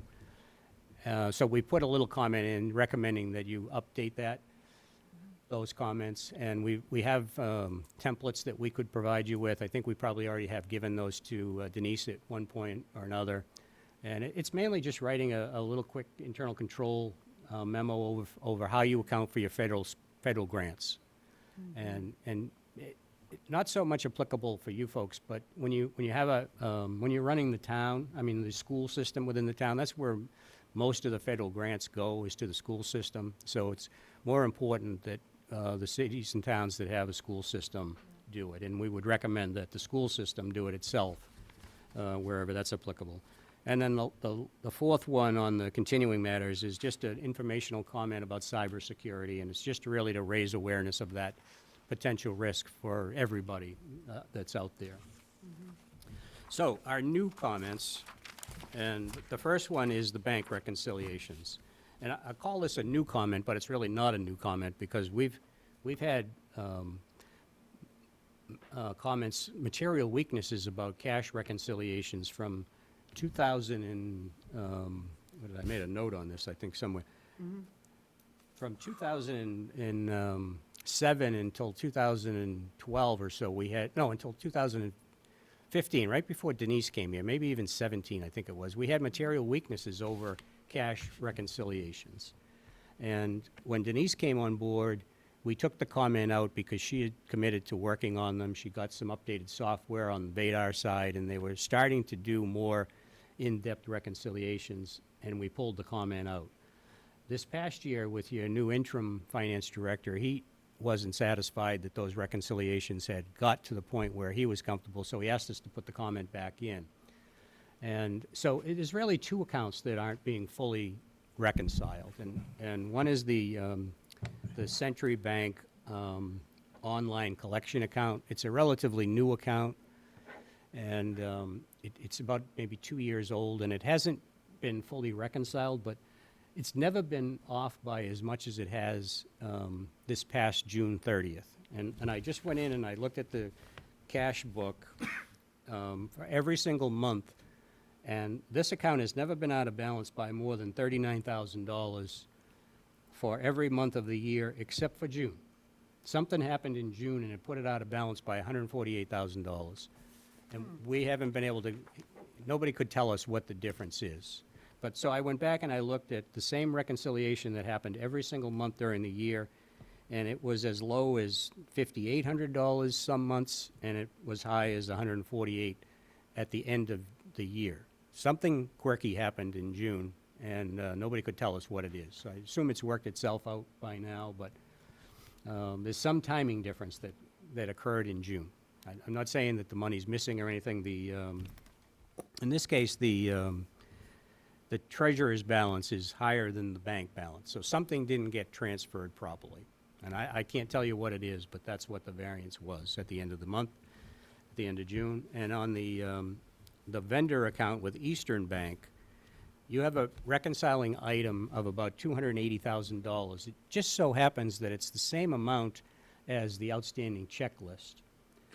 What? And the outstanding checklist is not something that gets effectively managed, so I'm not sure that the outstanding checklist is what's wrong, or whether or not, so basically because of timing differences of the warrants and how the light plant interacts with that, there's never been a good system of identifying what the outstanding checks are at any one point in time and what the warrants, how they affect the cash reconciliations.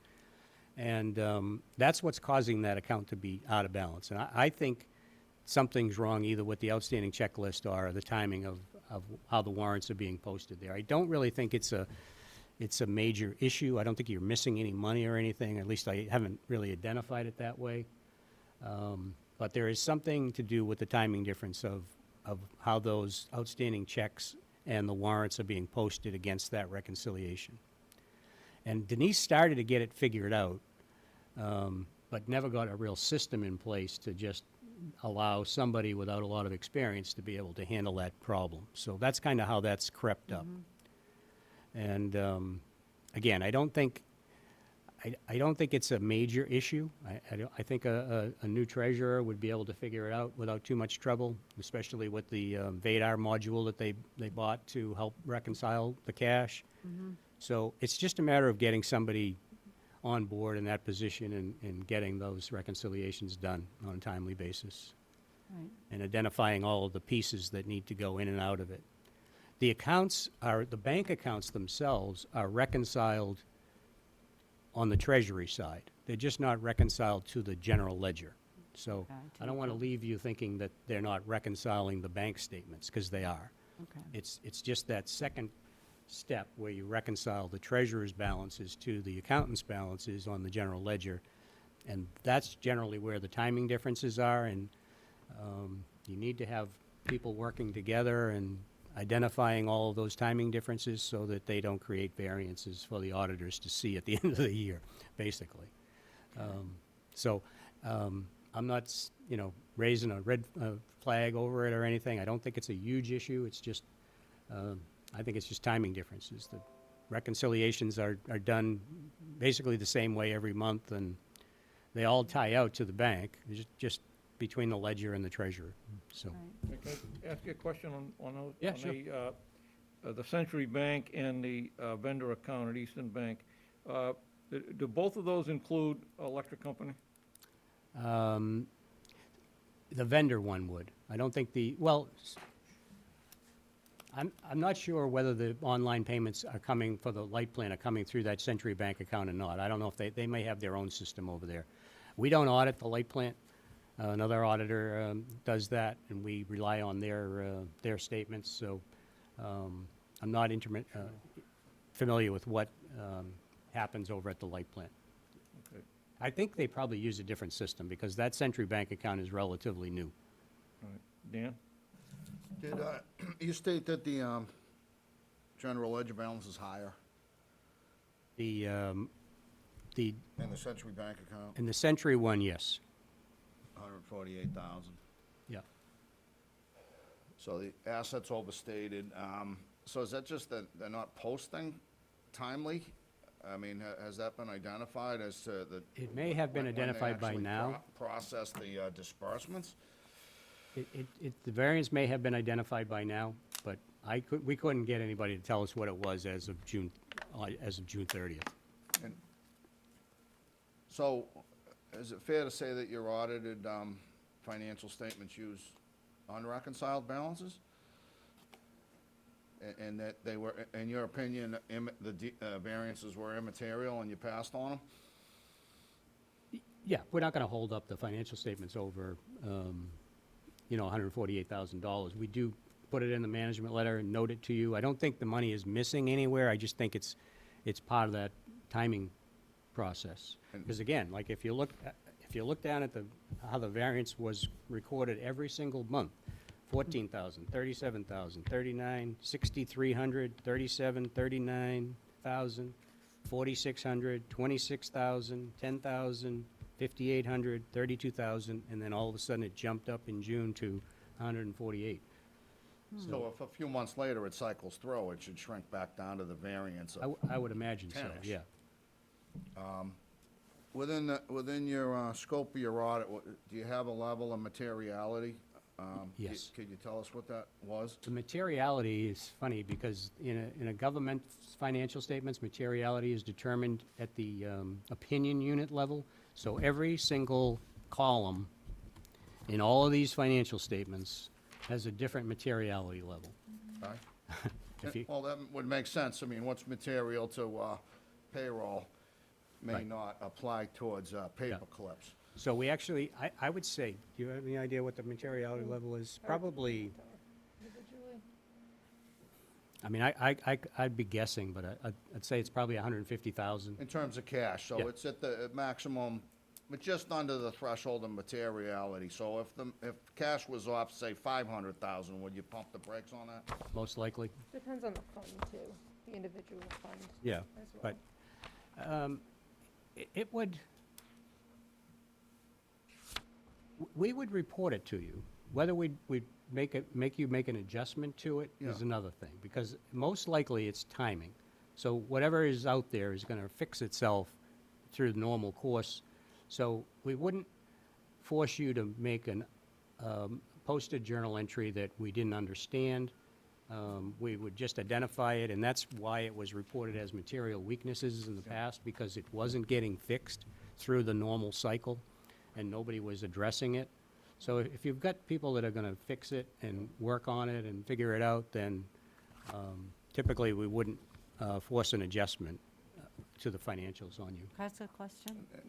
And if it wasn't fixed, I mean, you'd force to have a adverse opinion or an exception? If it was way above materiality, yes. Okay. We'd insist that something happen. Either you hire somebody to figure it out and we hold up the financial statements, or I hate the book entries that aren't explainable. I mean, it just makes the problem worse, I think. Yeah. Because now you got this thing that you put on the books that you don't know what that is either. Yeah, So, thank you. All right, Kathy? Yes, two thoughts, really, actually, just because you went back about what we report. You were with us for a long time, right, as an audit firm. I've been doing this audit since 2002. So you and I both know where this town came from. Yeah. And that we were in some deep waters and that we've come a long way. And, I was really pleased to see the progress on the OPEB liability and all of the clean reports and all. And I was just kind of wondering, the timing thing, would that at all impact the certification of our free cash, or is this just total bookkeeping stuff? It's just bookkeeping, doesn't have Okay. anything to do with free cash. That's all. That was my only real question. I know the finance committee was a little concerned about why the free cash came in a little bit lower certification-wise last year compared to other years, and I wasn't sure if this could be part of that, but it sounds like we just didn't get a lot of money. But, or we spent a lot of money and didn't have a lot of This wouldn't access. affect free cash at all. Yeah, no, I know yes. I didn't think this way, but I wanted to check. But otherwise, and you've noted that our reserves are very healthy for a town of our size. Yep.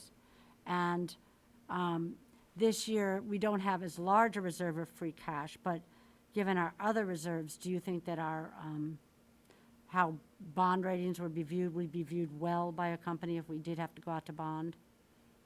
I don't think the rating agencies would have any issues with your financial statements the way they look right now.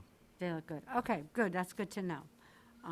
Because that concern has been raised that if we spend any part of the free cash we have, that our bond rating might suffer. And I thought, geez, what do we have in stabilization? We have a lot, right? Is it 1.4 million or You have, 1.2 million? yeah, you have, no, yeah, 1.4 I have, 1.4 million. you have $1,705,000 in total. You've got $1,443,000 in the regular stabilization fund, and this is as of last June.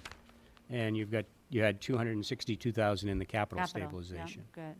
So- Okay. So $1,705,000, that's a pretty good stabilization fund. Right, more than 10% of our operating budget. Yep. Yep. Okay, great, thank you. Bill? Anything? Yeah, I've got a few things. If you were to grade the town's finances on a grade from A to F, what would the grade be? Probably a B. A B. And that's a comparative one that I would, if I was comparing you to a Wellesley or something like that, I think Groveland's a great town. I mean, I live in Rowley, and when I try to get on 95 in the morning and I see all those cars coming the other way, I know everybody wants to live over here.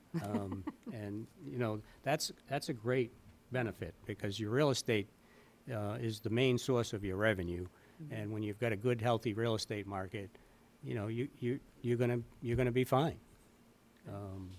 It's just then a matter of sorting out where you're gonna spend the money and what services you're gonna provide and so forth. But, we have communities out in the middle of the state that have a completely different outlook on things that, the real estate market statewide is increasing, but for the last 10 years or so, it's recovered around here, but it hasn't recovered much out in Springfield and middle of the state at all. So Springfield is finally starting to see it come back a little bit, but. Well, we've got a new school here going up, so I imagine that's a big attraction Yeah, as well. absolutely. Yeah. Now, I guess my next question is, and I know you don't have a crystal ball, so I'm not gonna ask you to predict the future in any kind of accuracy. But over the last several months, I've been told by certain individuals that we're headed toward doom and gloom. We're close to receivership here. Is there any validity in that statement that I'm just making right now? Not that I'm aware of. So we're in pretty good health. Yeah, I would, You yeah. don't see you don't see DOR coming in here anytime and taking this over, do you? No. Okay. No, I don't know why they would even, unless they've, something that I don't know. I don't either. No, I I've don't- been led to believe that in the last several months, so I just wanted to make sure that was not actually factual. And I think you've straightened that out for me, so I appreciate it. I have no further questions. I mean, that's really only gonna happen if you can't balance your budget, I mean, that's when the receivership comes in. If you can balance your budget and provide the same level of services that people are used to, that's gonna be enough for the DOR. They're not gonna have any issues with that. So, Works for me. Jason, you got anything to add? No, thank you. Okay. I think you're all set on the bank reconciliations, tax title? yeah, so the other comment that we had, and again, this is very similar to the bank reconciliation comment, that the new interim treasurer wasn't really happy with the way that the tax title accounts have been managed. And in a lot of communities, that this is, somewhat of a political issue. The treasurer's job is to take anybody's account that doesn't pay and put it in tax title. Where it goes from there is up to the assessors and the collector, but, the next step is foreclosure, and the next step after that is selling those properties off. So you don't lose anything when you're in tax title. You still charge the taxes, and you charge interest on top of that. So it's not really a bad place for the town to be in, is to have monies in tax title. You're better off having tax title than uncollectible accounts that nobody's paying any attention to. So the comment is basically to manage your tax title. So if you need money, there's firms out there that will look at those balances and buy them from you if you wanted to sell them. You could foreclose on them and sell them yourselves. You can work out arrangements with those folks and convince them that, maybe paying your taxes is better than accumulating a 14% interest charge on those monies every year. There's a lot of things that can be done, and again, you need to have a good, steady treasury function in order to be managing this process. And it's not something that you solve, like right away. This is a negotiation between the people that owe you the money and, the properties, and what you ultimately want to have happen to those. So it's not unusual to have accounts sit in tax title for a long time. But what we're recommending is that you manage that process so that everybody, the assessors, the collectors, the treasury function, and you folks on the select board are all in agreement on how we're managing our tax title accounts. And that's really all that is. So and if you, I went back and looked at what the last 6 years were. Tax title was 112,000 back in 2015, and it's grown to 652,000 at the end of 2020. And it's crept up gradually over the last 6 years.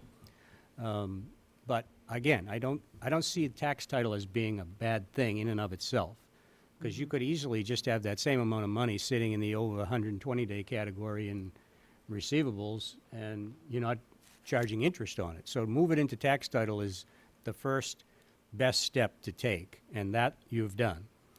Now, where we go from here with these, and it's not that many properties. I looked at the list. It's about 30 different properties that are in tax title right now, and they're not all the same. Some of them are businesses, some of them are private homes, some of them are farms, or the pieces of farms that get taxed. So it's a lot of different types of things, but it's not 500 properties. It's about 30, so it should be manageable for you to look at. Jason, any questions? No. Kathy? Well, not really. I mean, I looked at the list too, and I know that like 1/3 of it is tied up with the Valley Screw, which is our federal fund cleanup site that prior selectman Michael Wood spent quite a bit of time trying to speak with the EPA, and it's just a lot of red tape. They just say, well, if you take control of this property, then you're liable for it. Right. But then if you don't take control of this property, the owner's not going to pay anything, and some kind of deal was made with the owner where they walked away. So someday that property is going to transfer, and you have a good position with your tax title. So you're continuing to build them, you're continuing to get interest on that money, and eventually something is going to happen, and you most likely will get paid. Have you seen it? No, I'm not familiar. Nothing pretty- good has ever It's done. Nothing pretty good. horrible. The building is like caving in. The roof is coming down. It's the neighborhood eyesore over where I live, and it's a very sad statement for, a very bad thing that happened in this town about, the 1980s? Was it 1980, Ed, or 1970s? It was before we got here, the federal Yeah, fund. it's been going on a while. Yeah, they shut down the swimming pond over there and the well, and that company was responsible for the pollution. Dan, you had a question? Yeah, as far as the collecting the taxes, I wanted to ask you a question, Selectman Castellanos. I mean, do you know if that property's clean now? Does anybody know the status? From what Selectman Wood reported to us after his meetings, and Selectman Dunn also went to a meeting, what I recall him saying is that our wells are clean, and they have, if you go to the site on Washington Street, you'll see that down by the mill pond, there's still test wells that they're monitoring at. But they said to us, that building, if we take that building down and we find anything underneath the surface of where the building is, they're not so sure. And then we would be responsible for that. So, Well, only if we took title. Right. Would right, that be right. po- So they won't say, what I'm understanding is they will not say one way or the other that the footprint of that building, they will not say one way or the other what is underneath that footprint. Can I ask you a question? You know, it seems like we wouldn't want to take title to a property that would be contaminated or potentially, the risk is great. It's cradle to grave liability, from what I know. Have you seen anything in your experience where a town went into an involuntary bankruptcy situation to get that property over to a trustee in the U.S. Bankruptcy Court so that they could sell that property and try to collect the taxes? Do you have any experience? I don't have any specific experience with that, but I'm sure it happens all the time. Sure, it happens all the time. So that might be a potential avenue where we could pursue the taxes without taking title to that and all the can of worms that would go with that. Yeah. Okay, thank you. Bill, anything to add? No, not at this time. I just have one question. Yeah. Or comment, really.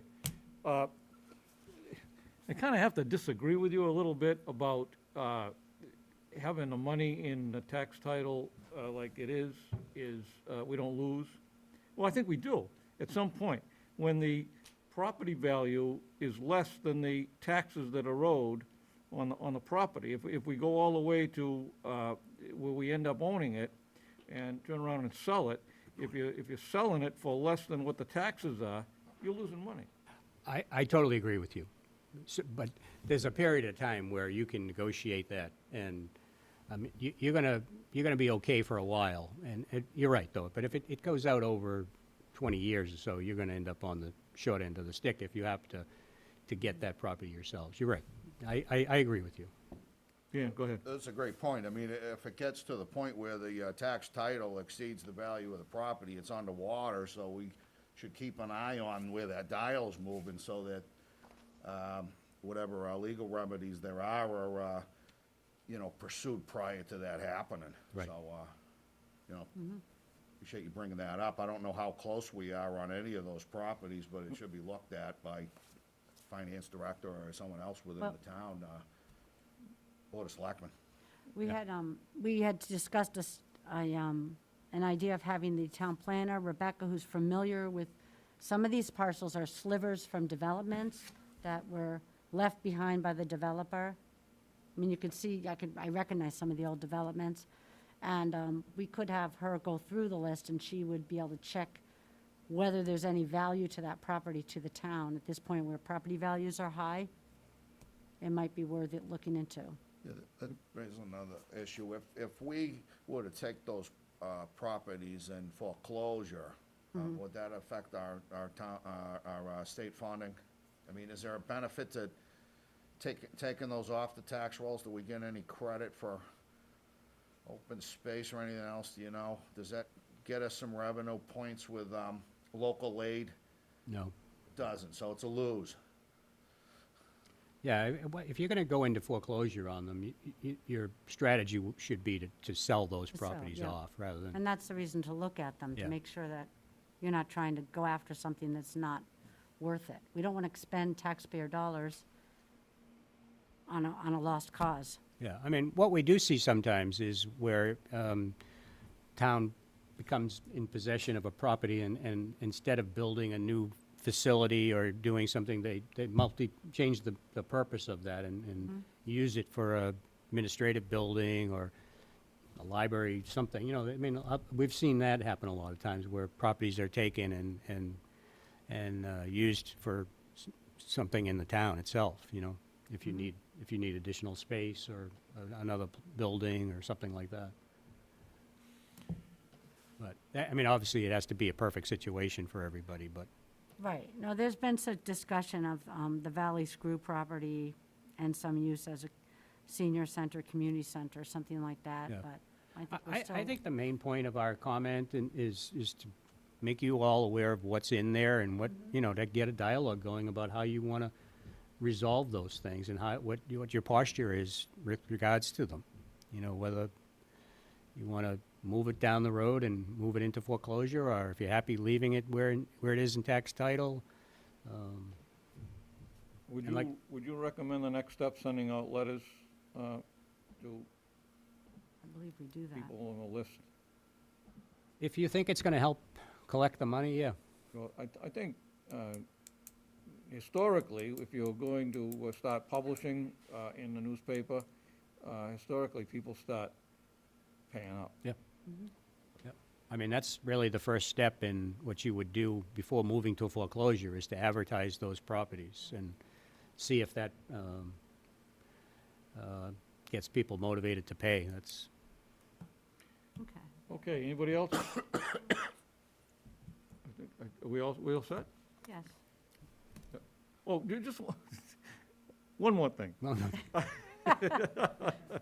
no. When you were reading about the months on the Century Bank balances, I didn't see that in here.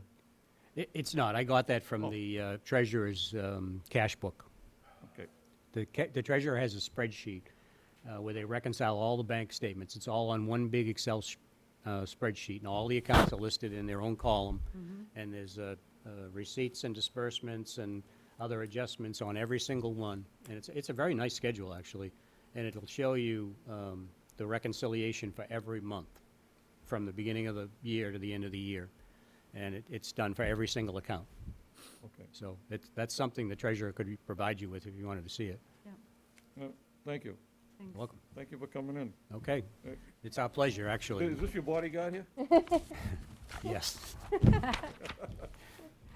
Laura is, You're afraid to say no. That's right. no, Laura takes care of a lot of our, she does a lot of work for us, and Well, thank the both of you for yeah, coming you're in. very welcome. Yeah, and thank you Nice for to the see everybody. explanation. I always learn something new that I didn't understand, so Okay. thank you. Next order of business, stipend of $250 a week to Nasha Burke, effective 4/29/21, for duties of the Council on Aging Director until the position is filled. Night. We have a letter on that from the former Council on Aging Director. Correct. And What's your wishes on this? I was just gonna look. I'm assuming we have the available funding in the salary? No, No? we do not. Oh, okay, let me just look down. Where's it coming from then? That's what I was gonna say. Some of it's gonna come from there, and some of it is proposed to come from the transportation line item. Okay, let me just, Yeah, I I'm trying don't- to get to it, we're in this Um, variance report, wow.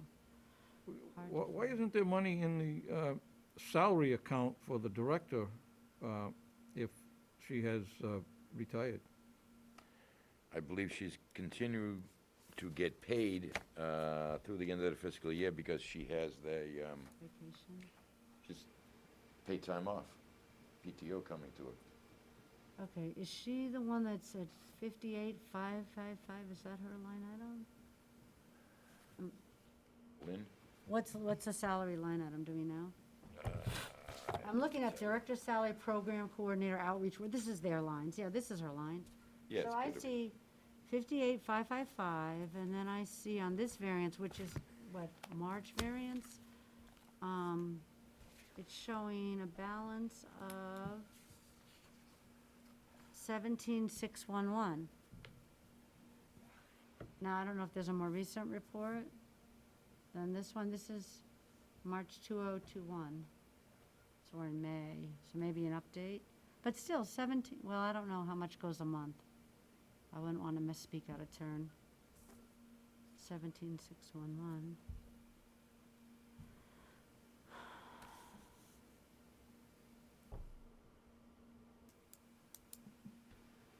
So, you want to do they want 250 for all of May and all of June, and then the new year kicks in, right? 250. 8 weeks.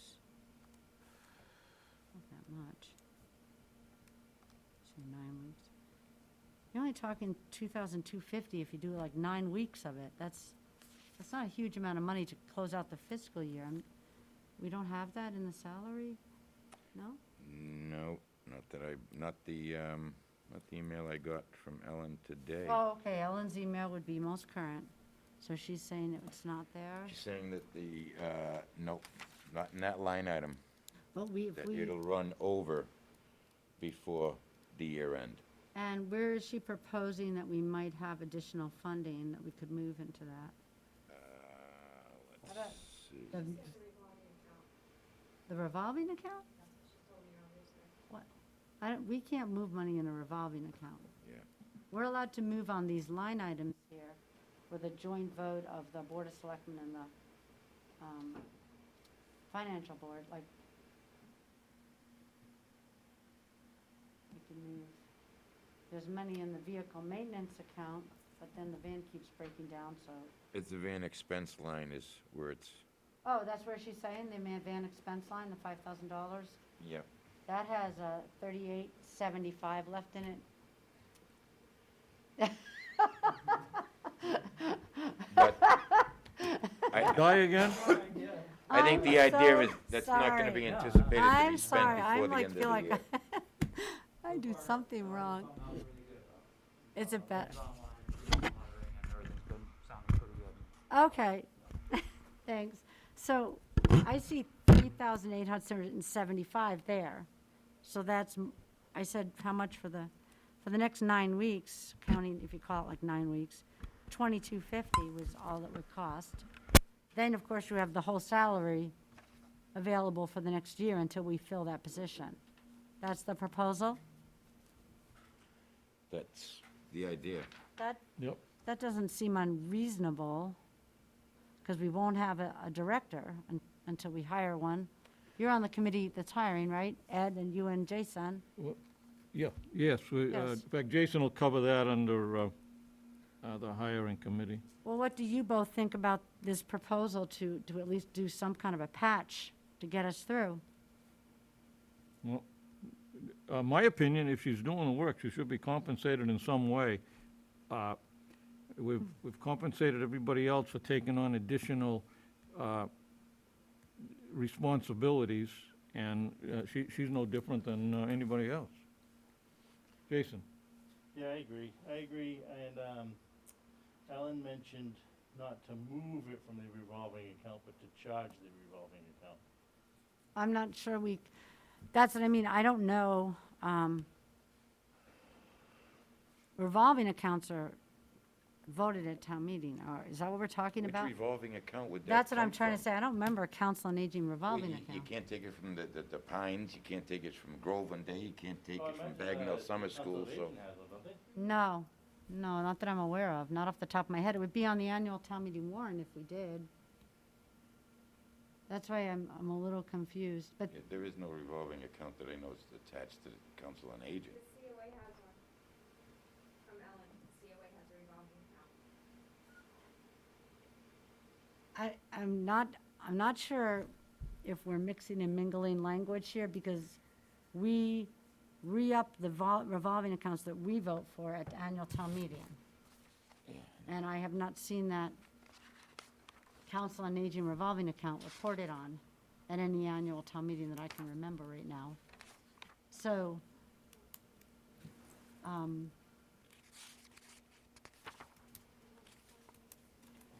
mean, can we just move money from the expense line to the salary line and do it that way?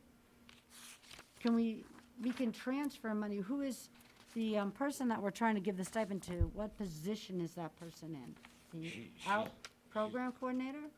She's going to assume Lynn Stanton's old position. Okay, yeah, but I mean, we could transfer into her salary the money for the stipend, right? By our vote in conjunction with the financial board. And after May 1st, we're allowed to transfer within line items, I thought, within the voted budget. The only thing we can't touch is school assessments, because we've done that other years, at the end of the year. We've done that other years at the end of the year, at the end of Yeah. June. So did you find a revolving account? Yeah. Oh, How much is in it? Oh, 15,000. 15,000. Well, what do you know? Okay.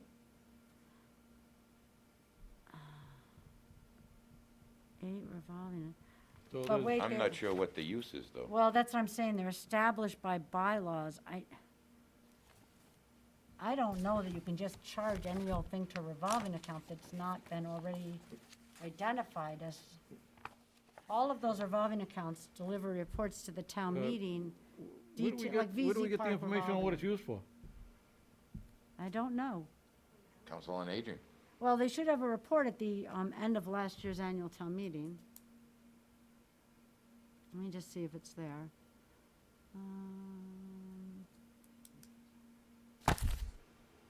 Is that the accountant on there? No, she hasn't gotten back to me yet. Mr. Chair? Dan, go ahead. I'm Here's sorry, our, go here's ahead. our annual town from last. Reconcile this with Finance Committee prior to town meeting?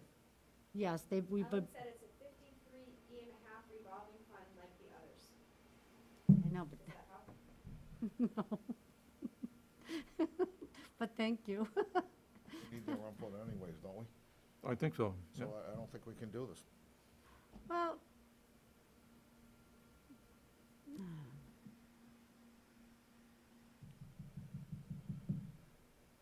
there's money right now in her salary, in this person's salary, to give her an extra 250, and the problem will be that her salary will run out if we don't replenish it, correct? It will run over. No, well, yeah, we'll either run out or run over, one of the two. So we would have to replenish it prior to the end of June. So we could vote the stipend if she is starting her duties already, right? We need a funding source.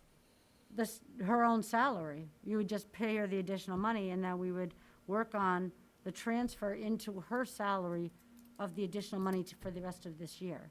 So you propose like- overfunding her temporarily? Is that what you're saying? Over budgeting it? Well, essentially, you would be if you just didn't do anything, yes, but if you were planning to schedule to do the line item transfers, I mean, I guess I'm wondering what any reasonable person would do, and I think that the position is empty, the work must be done. We've given stipends to other employees this year to take on additional work. It sounds like this person is already taking it on, and we should pay them. And you're only talking probably another 6 weeks before the. Well, it's only like fiscal year. 2,000, you know, what I said, 2,250 if you count 9 weeks the 9 weeks that our accountant described. It's not a lot of money, but it seems, I wish we'd heard about this a month ago and done it then, but nevertheless, we just got the letter now asking for this. Dan, go ahead. So if we were to wait for town meeting and reconcile this with the Finance Committee, I mean, could we fund it retroactive for these next 2 weeks? I mean, I don't want to short somebody if they're, earned something. I don't want to Well, short anyone, but I mean, could we just handle it then? I mean, I'd rather, that would be my preference, to just get there procedurally, get the input of Finance Committee, we need it anyways. But again, if we're gonna lose the 2 weeks, it's the way we can retroactively just pay them back if we vote at that point in time. But, I don't wanna cheat somebody out of something they earned. right, yeah. You know what I'm saying? I do. So, But I don't know that we can unilaterally make that decision. I don't know that the best course is to spend over budget. And effectively, I think technically, I don't know that it's, the end of the world here, but if we over budgeted it, but that's, we just gotta wait 2 weeks and we'll get well, it paid. what about if we just make a vote of support for this and say that we're gonna vote to approve it contingent on the finance board's approval of a transfer to fund it? I'd go along with that. We could give our vote of That's, yeah. approval on it. And, I would like to support this, at this point in time, contingent upon the Finance Committee's input. approval of a line item Yeah, but transfer. we could- Right, and then we could give wanna make a Ellen motion time to to that decide effect? where we should transfer from. You want to make a motion to that effect? Sure, so the motion would be to vote in support and approve the stipend of $250 per week to Nisha Burke effective 4/29/2021 for the duties of COA Director until the position is filled, contingent on a vote of support and approval from the Financial Board to support a line item transfer to fund it. I'll That's second that. Motion ridiculously made, long. seconded. Any further discussion? No, All in favor? Unanimous. thanks. Next, a one-day liquor license is requested by John and Patty Markins for June 20th, 2021, for a private event at VZ Park. I make a motion, we approve the one-day liquor license for John and Patty Markins for June 20th, 2021, for a private event at VC Park. Yeah, it looked like all the paperwork was in order. Is there a second on that? Second, where is all of our, is it in our packet? Yeah, it's in the packet. What a pack. There's the Any insurance. further discussion? We'll call for a vote. All in favor? Oh, I'm sorry, Catherine. I just haven't collected the $50 fee yet. All right, so we can, I'll make a contingent upon collection of the $50 fee. I'll second it.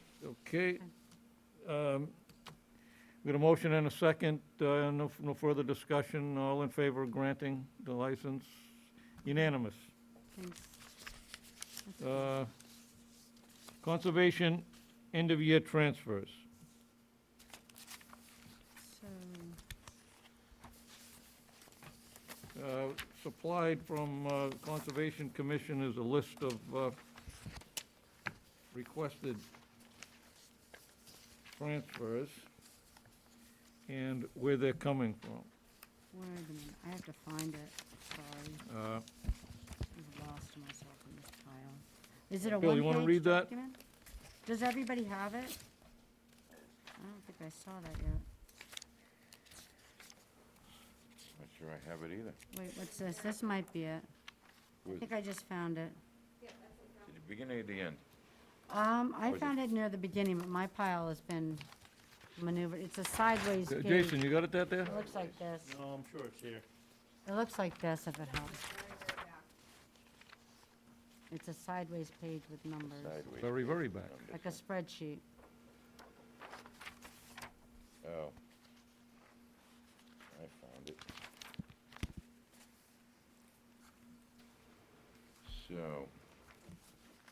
So these are the transfers that I think we have to do along with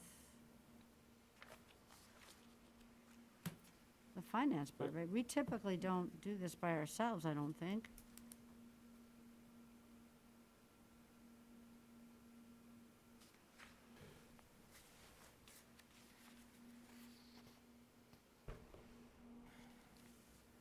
Transfer from salary account.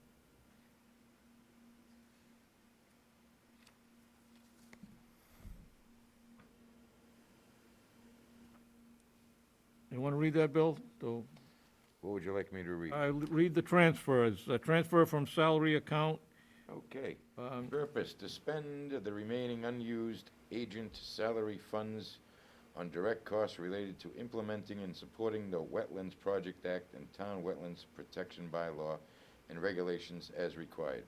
Transfers from salary account, 9393 is the revenue, and the transfers to go to 7465 to Laserfish Support 2020 and 2021, agent laptop $1,000, and move WPA and bylaw files to archive and office for $928.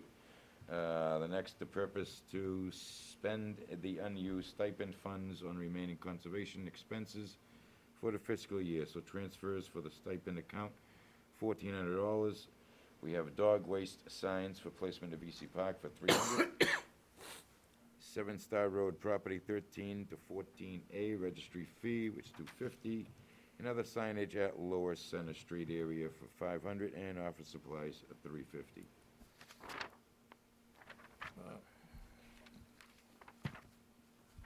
This is actually one of the best reasons for transfer that's listed that we've ever seen. The list of the transfer, the reasons why, and the dollar amounts. Anybody got any comment? Jason? No. Kathy?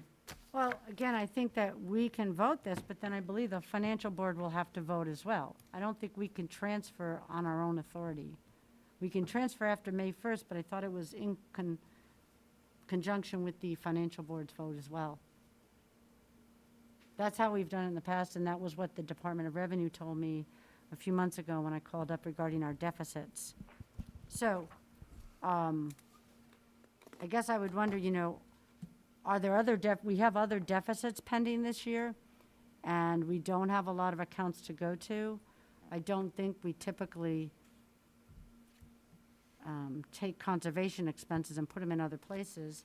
So I don't think this is a big issue, but it would be good to see a list of the other deficits that we're going to have to transfer for as well, so we know. Not yet, we haven't had anything yet. No, we have. We But have had it. We know that there's a they're, pending $55,000 deficit in the financial department and a pending deficit of $45,000 to $50,000 in the fire department. Well, this is a transfer between their salary account and their stipend account. It's within their budget. Yes, I understand that too, and I, like I said, we do these, but we do them, us and the financial board, and we usually have a whole list for the whole budget for the year. Do you know what I'm saying? Yep, I do. Yeah, we Um, usually have some kind of a list that has Do we want everything. do we want a motion for approval if we get approval from finance, as we did on the last one?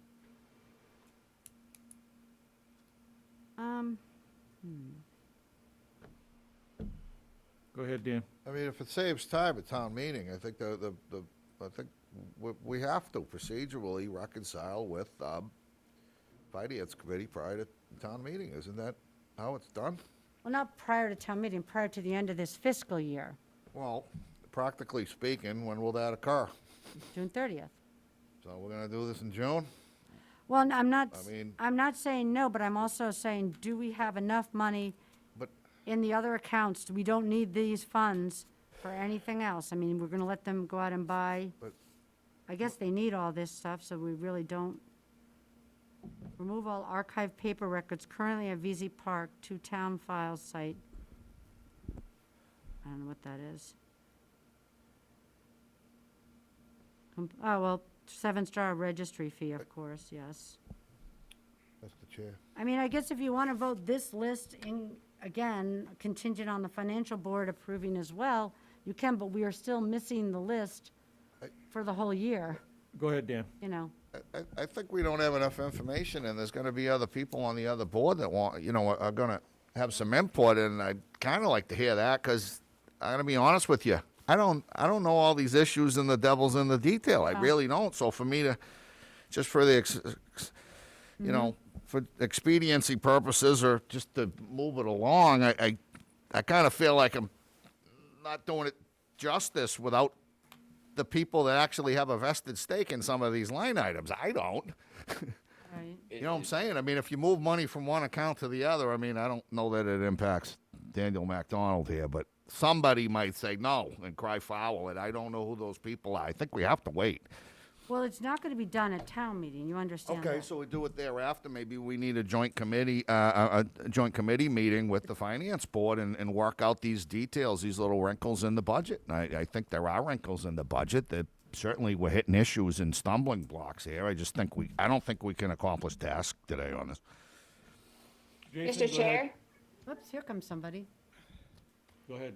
Mr. Chair, this is Rebecca Oldham Oh, with good. the Economic Development Planning and Conservation Department. I'm sorry, I was in the waiting room for a while, so I just joined the meeting, but I have been listening. If there's particular questions regarding this request, please let me know. I'd be happy to answer them. I was gonna ask if Mike or Rebecca was online, might be able to Okay. shed some.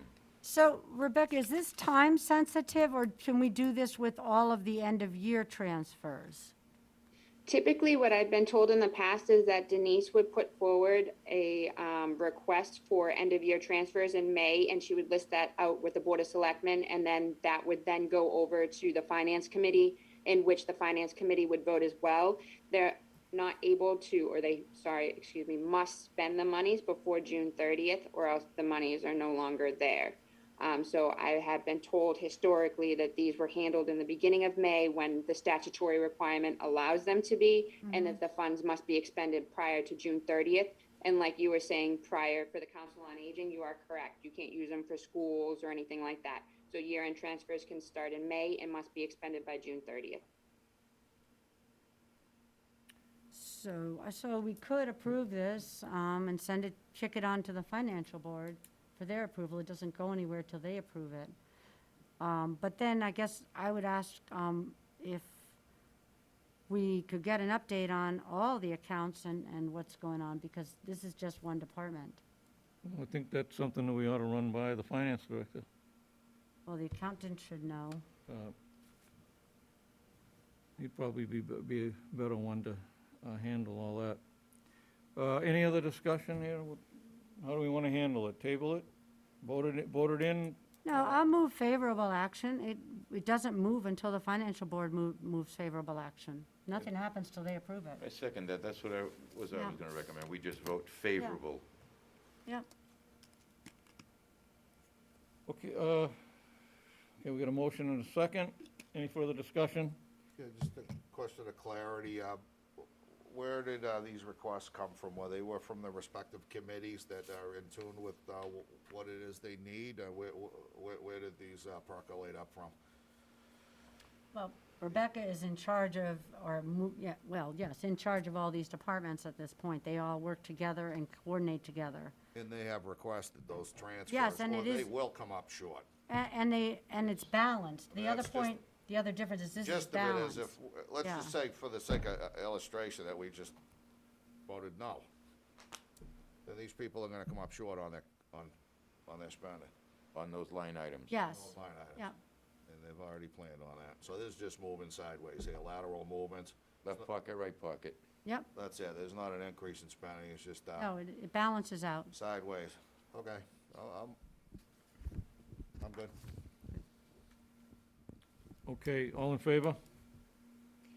Opposed? None. Thank you, Rebecca. Thank you, Rebecca. Thank you all. Have a great evening. You too. Old business. Council on Aging Director Hiring Committee. Jason, you want to, take that? Yes, we actually met and went over the resumes and schedules of interviews for tomorrow, the first set of 3 interviews. So, next meeting, I'm sure I'll have a lot more information in regards to it. Okay. Votes of the board, there's nothing. Selectmen's time. Dan? I'd like to go back to what I was talking about earlier. I've had a chance to read the agreement and the confidentiality statement on the agreement between the town and the interim finance director. So with that, I don't see anything in there, in my opinion, that precludes me from asking one question. And again, it's because I'm new to the board here, and there are some things that impact the board going forward, and they were happened recently. So I'd like to ask this, and I think it's within the boundaries of the law and the agreement. Dan, could I hold you up for just a second? Yes, sir. I think that should be under other items not reasonably anticipated, the next item. This is, Okay. Oh, Then just selectman time? yeah, this is Selectmen's time. I'll go on with that. So I have a chance to be heard on that? Oh, absolutely. Okay. Sure, everybody can be heard. All right, then I'll use selectman time to just say this, thank you, it's good to be back. Couple of years off, a few years off from the Board of Selectmen. Appreciate the people that supported me. The pandemic's been tough on everybody. Like to thank, excuse me, Michael Wood for 6 years of service. He's a father, he's married, you know, I know what that involves. So the board takes time away from your family, your friends, so I appreciate what he did. Jason, you got anything? Yes, I was talking to Rebecca, and she pointed out that the Bagnell School received award for the, let me make sure I get this right.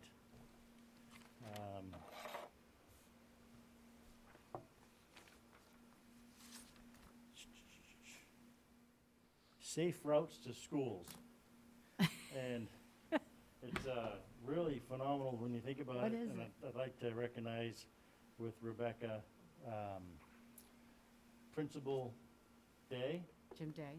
and his vice principal for the incredible job they did in keeping the students safe and getting recognized as top in the Northeast for their part in participating and putting together everything and keeping it, especially during this extremely tough time when a lot of parents were driving, there wasn't a lot of school buses being utilized, and it took a lot of effort. And Rebecca and I also discussed recognizing Chief Gillen and Lieutenant McDonald, because without their help, I'm sure none of this would have transpired. They are obviously very dedicated to their community. They spend a lot of time communicating and planning and making sure that everybody's safe. And I know I really appreciate it. So I just wanted to recognize them and thank them. Thank you. Kathy? No, I don't have a lot to say. I want to say, thank you for a vote for vice chairman. I'm glad to step up, and I've watched the former chairman and vice chairman and know it's a lot of work, and I'll rely on a lot of people's advice and judgment to fulfill the responsibilities. And I look forward to working with the whole board, and I feel like we can agree to disagree on some things, but still abide by the rules and the parliamentary procedures that we're bound by, and that will make a difference in our discourse, and that civil discourse is critical at this time, I think, for our town. Everybody's just coming out of a long lockup. They want everything to go back to normal. So do I. I mean, we all do. So working towards that goal should maybe unite our board and keep our eyes going forwards and help move this town forwards. Bill? Yeah, real quickly, we have another scheduled meeting of the high school building committee tomorrow, so I'll have more to report on that. And just one comment on the past election. I guess we had a little under 400 folks voting. That's really shameful. I don't know how else to describe it, but shameful.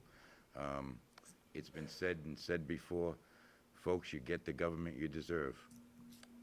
So, God bless those 400 people. That's it. I just have one thing. Anybody know what happened to the signboard out front? Is it broken or just nothing to put on it? I have no idea. Oh. I'm working with the vendor. Yes, they're trying to get it back up and running, but so far nothing I can. It was working last week. Yeah. Okay. That's all I got. Other items not reasonably anticipated at the time of posting? Dan? I have two. Go ahead.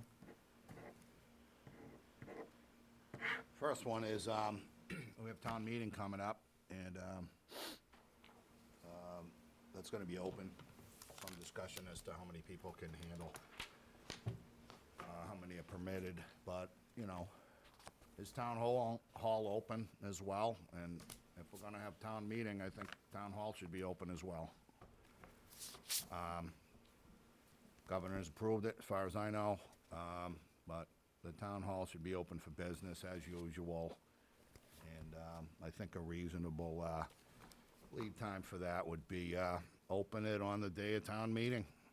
So, open for business, and that would give the employees here some lead time to do what you gotta do. But I think we gotta go back to business as usual. We want people to come out and vote. We want people to come out and vote, attend town meeting. We all wear masks, so there's some reluctance as to whether or not there's still a problem or there isn't. If state guidelines are approve removal of masks, then I'm in favor of that as well. So that's one issue I have. I'd like to, and again, it's up for the board. I think whether anyone wants to go there, but Any comments, Jason? No. Kathy? I wondered about if we can remove masks when speaking at town meeting. And I thought that'd be worth checking because I think that communication is stilted with the mask, and that it would be helpful to people that might want to speak to know whether or not they have to be masked up at the microphone. It could be, if there's a choice, then you could leave the mask on, but for people that don't want to, that feel they can't speak through the mask, it would make it more fair, I think. Well, couldn't we set a microphone up in an area that allowed for such social distancing that masks wouldn't be required at that? That's what I'm wondering, if we could do that. I think that would be very good. And you saw the auditor asked if he could, remove his mask when speaking, because obviously I'm more clear when I'm not masked up, right? And so Not just too. speaking, I fog up my glasses, I can't, it's ridiculous. I'm exhaling and it's going up, I'm watching, Exactly. Well, I think we can And check now I into can't this. see. We can check in because the state is changing guidelines rapidly right now, so maybe you're right. If we can set up the speakers in such a way that they're, 10 feet from where people are and ask people to line up 6 feet apart at the mic, that way you could remove your mask We're getting when a you little speak. off topic. It was on opening up town hall. Oh, I thought he talked about the mask too, didn't you? Both, yes, I'd like to open I town jumped on the hall, is mask there issue. anybody that's supportive of that? Oh, I no, mean, it's town just- hall, I believe we should open. I think given a couple weeks lead time for the workers here to give us feedback, but we did buy them everything, I think, that they need to open up with the shields and the Purell. I think we have all those supplies. If not, then let's get them. I hear other towns are open, I mean, I mean, Things are changing rapidly right now. the city halls are open. I mean, they might have a capacity limit, but I don't think this town has a capacity limit. I don't think there's gonna be more than 250 people in town hall at any given moment. I really don't. But I think, my wife's from Lynn, and her family still lives there, and City Hall's open in Lynn. I think they have a 250 capacity. So they're really gonna have 250 people come down here and get a marriage certificate, a death certificate, and a dog license? I don't know, it could happen. So, Thank but, Jason. Jason, go ahead. Yeah, I think some of the largest concerns are the Council of Aging, because I don't think they have a divider. Okay. Where people can come in and they can communicate behind the plexiglass. So I know that's something that was brought up, and in terms of maybe restructuring when the water department moves out. They're still not moved out? So, Let me compose myself. I think we have to take that into consideration when we think about opening up town hall. Mm-hmm. And I think it's something that, I think somebody's gonna have to really come down, speak with the employees, and then present it to the board, so we have a real clear idea of what needs to happen and where we need to go to make it happen. It's a good point. Do you think that something like that could be accomplished in 2 weeks? I think so, So as long as we can get the input from everybody at town hall, their concerns, how we can develop a plan to make sure that we address all of their concerns. And one area that's gonna be very difficult at the current time, like I said, is the Council of Aging. Well, I wanted to ask, is the water and sewer collecting money here, or are they collecting down at their new site? Because if they're not using the counter for collection, then why can't we switch the two? I don't You even know. think they're in the other building, but I'm not sure. They're not even using the other building? Not sure, I Not really. Not yet. completed yet. Not yet. What? They're not in the other building yet. The workers are working out of there. They got, the offices hasn't moved, but the workers are working out of there. They report there in the morning, the trucks are parked there, but the office hasn't moved. I don't know if it's ready yet. So the water and collection person is in this building? Oh, The build, comment? No, none? Well, I mentioned several times that I thought that it was way past time for the town hall to open. I think the barriers are in place. I think within 2 weeks, we should have everything set. Everything else is opened up, most of them. I've been up to City Hall about 3 times. You walk right in and you do your business and then you leave. and others are open. So, I think it's time, so, I have to agree with Kathy, Dan, that time to open up. Motion? Mr. Chair, I mean, is it not how we handle it? Motion to open, on the What day- about the Council on Aging, though? What are we going to set up for them? They Oh, don't have a Jason divider. said that, within 2 weeks, you're gonna work with, Well, we have He to find thinks. out, before we commit to actually opening, I think we need to make sure that we actually have everything in place. So I think somebody should be appointed to gather the information and confirm that, yes, the employees are gonna be ready and that everything is gonna be in place. okay? You want me to do that? I think you should. Okay. You think I should? I think you should. Okay. Go ahead.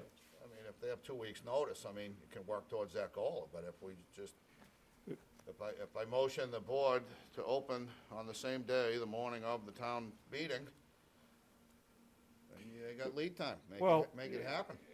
I don't know if they have any barriers there, or the I don't think plastic they shields do. that up at the Council on Aging, but that's probably not, they don't. That's probably something that could be done within 2 weeks. I don't know because of the restrictions on the size of the office. The office is very We small. only got one person working in there right now. At the moment, yeah. Yeah. So it's something that needs to be investigated and properly determined. Should the building inspector take a look and tell us what might be able to work, or should we be looking at other office I think space? you can ask him if that's something that he's willing and capable of doing. But, I mean, realistically, it should be the Board of Health, I would think, because Right, they should know the guidelines and they should be able to come in and say, hey, this is what we need to put in place, this is how we're gonna do it, and. yep, and I make can it happen. contact Deb Hall about that. And have her weigh in on that. Right, well, we'll both be here in the morning, so we can look into that. Yeah. Okay. Oh, Dan, you're still up, I'm sorry. Yes. Did you we want to make a motion on that? You want to make a motion other than Council on Aging and try to get them straightened out? How about this? Go ahead. We've got other motions contingent upon. Yep, go I'll for it. make a motion that we open town hall on the morning of the town meeting day, whatever that is. May okay? 24th, Contingent upon Council on Aging, is it? yes. Yep. Meeting state guidelines on safety protocols, Yep. period. Is there a second?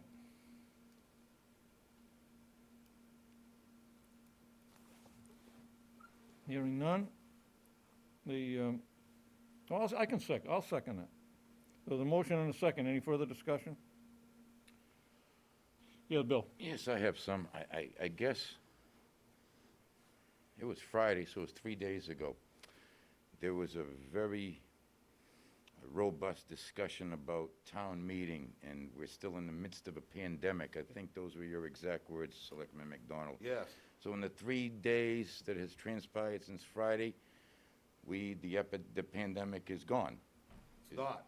Oh, then well, I don't understand. Are we still in it, or are we not in it? You have time for my answer.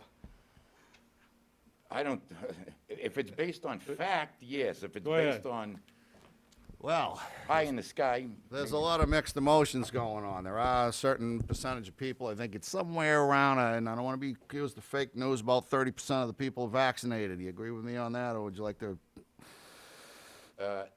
again, are we talking So- statewide? Are we talking? So I'll make countrywide? I'll make a distinction between opening town hall and town meeting. Town meeting, we need at least 100 people for a quorum, last time I checked. Does anybody know that it's not true? It's true. We need 100 people. That's a lot of people. And up until now, I've heard everybody from Joe Biden saying maybe by the 4th of July, we could have some small gatherings of roasted weenies or something, okay? So now we're going to have a town meeting with over 100 people. We have, about 5,000 voters in the town. So we're lucky if we get a quorum, okay? I don't think that's representative of a change in government form, which I believe is significant, and you can beg to differ. But like I've said, and I'm consistent on what I've said about, opening town hall and maybe removing masks because there's such low volume in this town. How many people are coming in for a marriage certificate on a daily basis or a dog license? You can go online and do a lot of it. So that actually has minimized the foot traffic at town hall. But there are some people that aren't computer savvy or for whatever reason, or maybe they're inoculated and they feel safe and they want to go out and live their lives and be free citizens of not only Groveland, but the Commonwealth of Massachusetts and the United States of America, and they are tired of being restricted. So I would like to pass something on to those people to go out and about your business and come down to town hall. But we certainly send a mixed message when we say that it's not safe to go to work or safe to open up town hall, and yet we expect to have our democracy function at a town meeting. So, there are inconsistencies in policy every from here all the way up to Mr. Biden, President Biden. So we need to address those issues. I want to clarify them. I welcome debate on them. There are issues. My situation is different from other people's situation, my health, my station in life, etc. So some people may not be comfortable coming to town meeting. Is there an opportunity to vote remotely from at town meeting? It would be nice if they could. We don't have that mechanism. We do have mail-in ballots if it was on a general ballot, which I addressed that issue. I thought the significance of that town administrator position should be a ballot question. Why? Because that would solve some of those problems. And those decisions would be made at the individual level, not from top-down management or government imposing them on you. So people that were comfortable with a mail-in ballot or a proxy vote or something like that could actually participate in the democratic process, whereas the town meeting, if you're uncomfortable or reluctant because of your health reason, and that's a privacy issue, it should be HIPAA protected. As far as I'm concerned, it's no one's business whether or not you're vaccinated or you are. However, there's public policy seems to step all over that. So that's, have I answered your question? No. The inconsistencies didn't start with President Biden. They started months before that with injecting Lysol to clear up the thing. But we're also talking about a very spacious Bagnell gymnasium with tremendous amount of ventilation, where most of the offices in this building are very small. For example, the town clerk. You walk in there, it's a 2x2. That's it. I don't know how anyone can socially distance in that little area. It's impossible. And most of the offices are actually configured the same exact way. They don't have a lot of room. They don't have a lot of ventilation. There aren't a lot of windows you can open up to get that proper ventilation, where the Bagnell cafeteria is it's night and day. You're talking apples to trolley cars in comparisons to some of these small offices to the huge cafeteria. Maybe spatially, I don't know, maybe you have difficulty kind of envisioning the massive, maybe you haven't been to Bagnell for a while, I don't know. It's a massive with high ceilings, open windows, open doors, where you don't have the luxury in these small offices here, and they're all small. So I'm wondering if there could be a compromise on this. At what point do we open, Selectman Well, O'Neill? You know, How do you if foresee it? I mean, it just, Right. I'm listening to you. I listen. Selectman McDonald, if I knew all the answers, you know what, I'd have picked Medina Spirit to win the Kentucky Derby. But I don't have a crystal ball, unlike some people here. I can't predict the future. If I could, I'm sure I'd be in a different place right now if I could. So to accurately ask me, when is this going to be over? I don't know. I'm trying to follow the science as well as anybody else. But if anybody out there has a date on the calendar that they can say, this is it, after what we've seen in India when they thought it was over, I don't know, you can do that. But, hey, maybe your crystal ball is better than mine. I don't know. well, and I look at the fact that you go to Market Basket, you go to the grocery store, nobody is 6 feet away from anybody else. The only time that, probably in the grocery store that you are, is if you're standing in line. Other than that, you're shoulder to shoulder, they got, even though they have the one-ways, you're shoulder to shoulder with people, you're passing people in those narrow aisles, you can do that, the same thing you go to a department store, the same thing you go to Home Depot. You're passing these people within the 6-foot recommended. So I agree. Schools are open, it's time to open up the town hall. If I could. Go ahead, Kathy. Thank you. So I'm feeling that I certainly don't want to shove something down the throats of the people that have been working here for our town through this pandemic without complaining, and in particular the Council on Aging that I know did a tremendous amount of outreach during the vaccination. I mean, just a tremendous amount, and I applaud them for all their hard work because it makes a difference. And I want to support them as they come out of this. So when I came down to vote, I noticed how well set up this room was with the shields and all. And I thought, well, this room's pretty big. Maybe some people could choose to meet people in this room with the shields up. And maybe part of the hallways could be blocked off so that people can't go down to the smaller offices. And there could be, I mean, I think there needs to be a little prep. There needs to be some decision. It's not a matter of open the doors up, take your mask off, and run in. We're not there yet. In the school, a close contact is considered to be within 3 feet of a student for 15 minutes or more. Now, that 15 minutes or more could happen as somebody here is trying to meet with a taxpayer and explain something and walk them through that. So I'm trying to say that they would need the protective shield to have that longer conversation. They should have it at this point because you don't know who's vaccinated, who's not vaccinated. I can tell you my personal experience working within a population school that the virus is still out there. There are still people who are quarantined and becoming ill. It's still happening. It's better. It's so much better than it was. I don't want to take away hope. I think we are moving in a great and the right direction, but shouldn't we maybe talk with our Board of Health, have somebody take a look at this town hall setup, determine what kind of signage needs to be up with masking, and people who want to see the same person in the same office will have to wait outside. You can't have multiple people waiting at a counter in an office because that would be within 3 feet for 15 minutes or more, depending on what goes on. And I've seen, you don't know how, you don't realize 15 minutes has gone by in some ways. You know what I mean? You might not realize that as you're crowding behind somebody and talking. And I just feel that we owe them this in this town hall to give them the same protections that the other offices all have. I saw the voting thing. It was fantastic. They had the plastic shields, the spacing. It was, and the hallways were cut off so the people couldn't go all the way walking around. And I just feel that we should say that we want to open. I don't feel that we have to make a hard cast vote.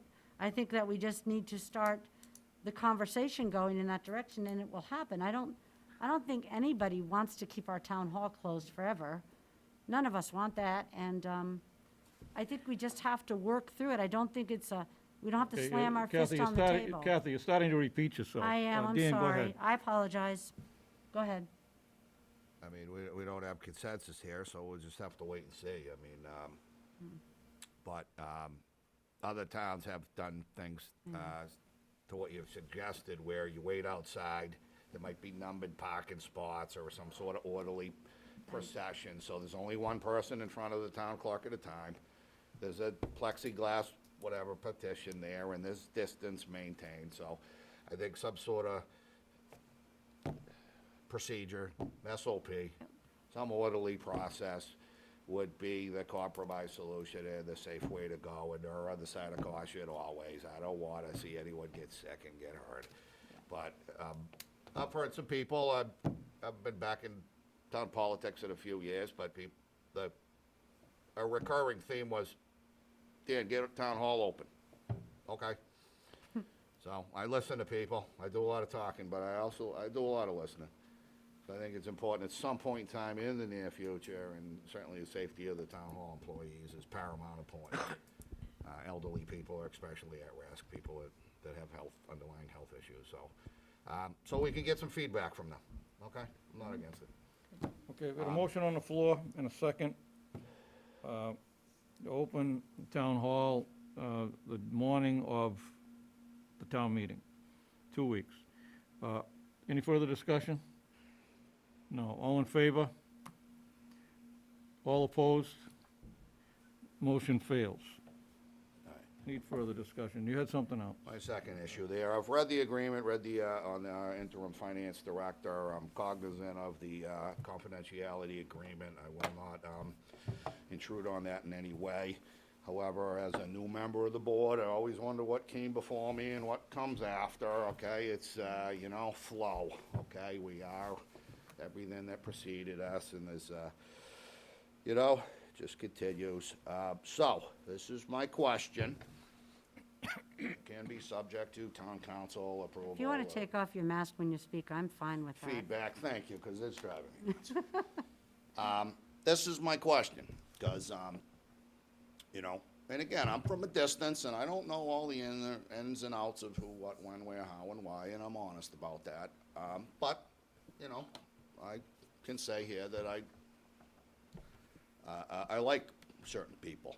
So, this is my question. Would both parties be willing to discuss and consider rescinding the agreement, okay, that was agreed to between the town, through the Board of Selectmen, and the interim finance director?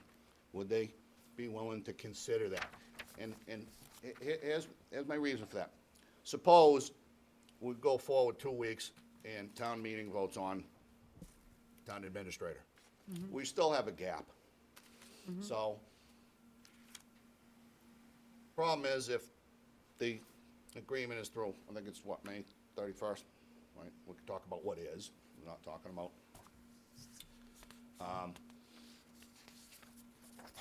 How long is it gonna take us to get a town administrator?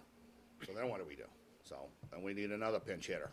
So, I think it's worth discussing, and, you know, I can't get in my time capsule, and I wasn't on the board, I don't have legal standing here to even really address that issue other than a taxpayer and a citizen. But I'd like to, through the chairman, ask that question, whether or not the parties would be willing to discuss rescinding the termination agreement between those parties. That's my issue. So what you're looking for is, And again, because of executive session rules, you know, tread carefully, stepping on eggshells, to protect the interest of all parties. That's what it's for, privacy and et cetera. And I don't know if that would have to be through town council reaching out, saying, would you be willing to go into an executive session or waive executive session? But part of it is a curiosity, meaning is what happened. Now, right now, we can't discuss that. There's an agreement. But as a taxpayer and a citizen, I kind of want to know. So what happened? you withdraw the resignation, is that what it was? To rescind the, I think it's called a termination agreement. I mean, I don't want to fault me if to rescind the employment settlement agreement. And here's another thing. And again, I'm late to the party, okay? So what transpired and what happened, how can you know what to do right going forward if you don't know what happened in the past? So again, I want to know what, when, where, how, and why. And I think that'll make me a better decision maker when and if I get to the point where I vote on a town administrator. What type of person do we want? What type of person do we not? What are the functions? What went wrong? What went right? So I want to be able to go through all of that, and I don't have the privilege of even knowing. So I'm asking if we could either go into executive session and ask that question, and it might just be, no, I'm all done, I don't want to do it. But again, I can't speak for you or Kevin or anyone else. I can only speak for me. So that's my question, whether both parties would consider discussing rescinding the agreement between the town of Groveland and the interim financial director. And both parties would be the Board of Selectmen and, Whoever signed it. Whoever signed it. I don't know if I got a signed The copy. copy I have isn't signed, so I don't know if it was ever executed, if this was the final version of it, I don't know. I don't have an Okay, executed in copy of fact, the agreement. So if you want to put this on a future agenda for an executive session, I suppose you could, but I don't think you can do this open session at all. Absolutely not. Based on the terms of the agreement, I do not feel comfortable talking at this subject in open meeting whatsoever. We've Yeah. got to protect the town. So, Mr. Chair, if I could request, an agenda item for an executive session, and it would be up to respective parties whether or not they choose to or not choose to waive executive session. Catherine, do you have who signed the employment and settlement agreement? I do not. I don't personally have a copy of it. I don't know, maybe Mike had it, Mike would. It was in our packets. So do you need? Yeah, a but it's si- not signed. Just a copy of it? Oh, so you want a copy of the signed copy? I brought one down, because then I saw that one, I thought you were all set. I don't So, have a copy of it. oh, okay, you can make a copy of my We're copy. two fully executed documents, one signed by the four of us, Correct. and Mr. Pecos and his legal counsel. I don't When, think I ever saw it from Kevin and his counsel. I know I saw it from this board, but I don't think I ever saw it from the other one. I'm sorry, you just said what was that again? I never saw the fully executed copy. I only saw the copy from the four board members that signed it, Oh, and I don't know what happened to it after that. Town council must, Town council must have a copy Yeah, because I they would have been, yeah, I don't have this. is there a particular time you want to try to set up an executive session? So this goes Kevin, if he wants to participate, he could have it in open session. So I'm saying, can we just add it to No, I the, won't do it in open session. can we just, Absolutely not. can Well- we, can we And I just, will can we just report add that. it to the next meeting prior to, by a half hour? I mean, Fine. it just, again, it's a supposition, it might just be, no. And then it's a moot issue, and Okay. Well, it takes two. the next meeting is before the town meeting, and I think, Jason, you wanted, prior to the town meeting, when we have our meeting, Yes. you wanted Kevin there to answer some questions. I just made a suggestion that it might be a good idea to make sure, but I wasn't talking about directly before town meeting. No, yeah, I think we get his answers in advance. Yeah, we need his answers in advance. You And need then- what? We need his answers in advance prior to that. Because we typically spend the half hour before town meeting with Bill Hewig, Yes. working out the motions, and I don't want to give up that half an hour of Yeah, town council. That's a very important time. Do you want to try to set something up for a week from today, the 17th of May? I think that would be wise. We can try to do that. I'm not sure what you're trying to set up, so I'm not certain if I'm comfortable with this. Want to ask both parties to discuss rescinding employment separation agreement. I'm not comfortable with that. That's It's, not what I'm discussing. Yeah, So, I wasn't no, discussing that either. I won't go. And I won't pretend that. you're looking for an agenda item for an executive session. I'll be contacting our town council. What's that about, town council? I'm planning on myself as a member of the Board of Selectmen to contact town council. And, well, he. As he- is he my would be right part to of the- he protect would, He myself would have to be part of and it. my votes. No, I'm not comfortable with what you're trying to pull off here. I just don't understand what you're trying to pull off and What keep am I changing trying the to words. pull off other than find out? You can find out by having a conversation with one member of our board. We're allowed to talk one-to-one each other. You could talk to any one member of our board, and they could discuss with you But everything that led up to it. But I, at this point in time, am completely uncomfortable with trying to maneuver into a, I don't know what kind of meeting. I value the town, and I want to do what's right for the town, but there's always more than one path to success, and I want to move forward, not backwards. So that's where I'm at. I just want to take care of the Well, how town. is, Are we I done was now? asking both parties if they want to discuss it. Well, I think I made myself I clear. don't see where that's, I don't see where that part is the problem. What do you feel is the problem? Discussing it all together? What do you see as the I problem? don't feel this conversation is appropriate right now at all. So I'd like to make a motion to adjourn at 8:41 PM. I'll second that motion.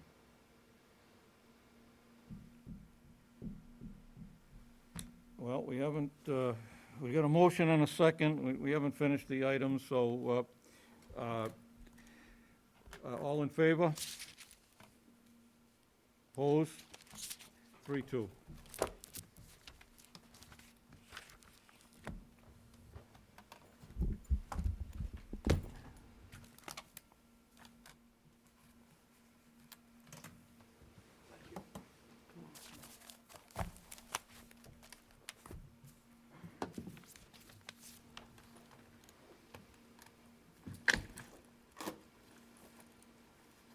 Well, I know what you mean about these, the mess fogging up the, and the carbon dioxide that you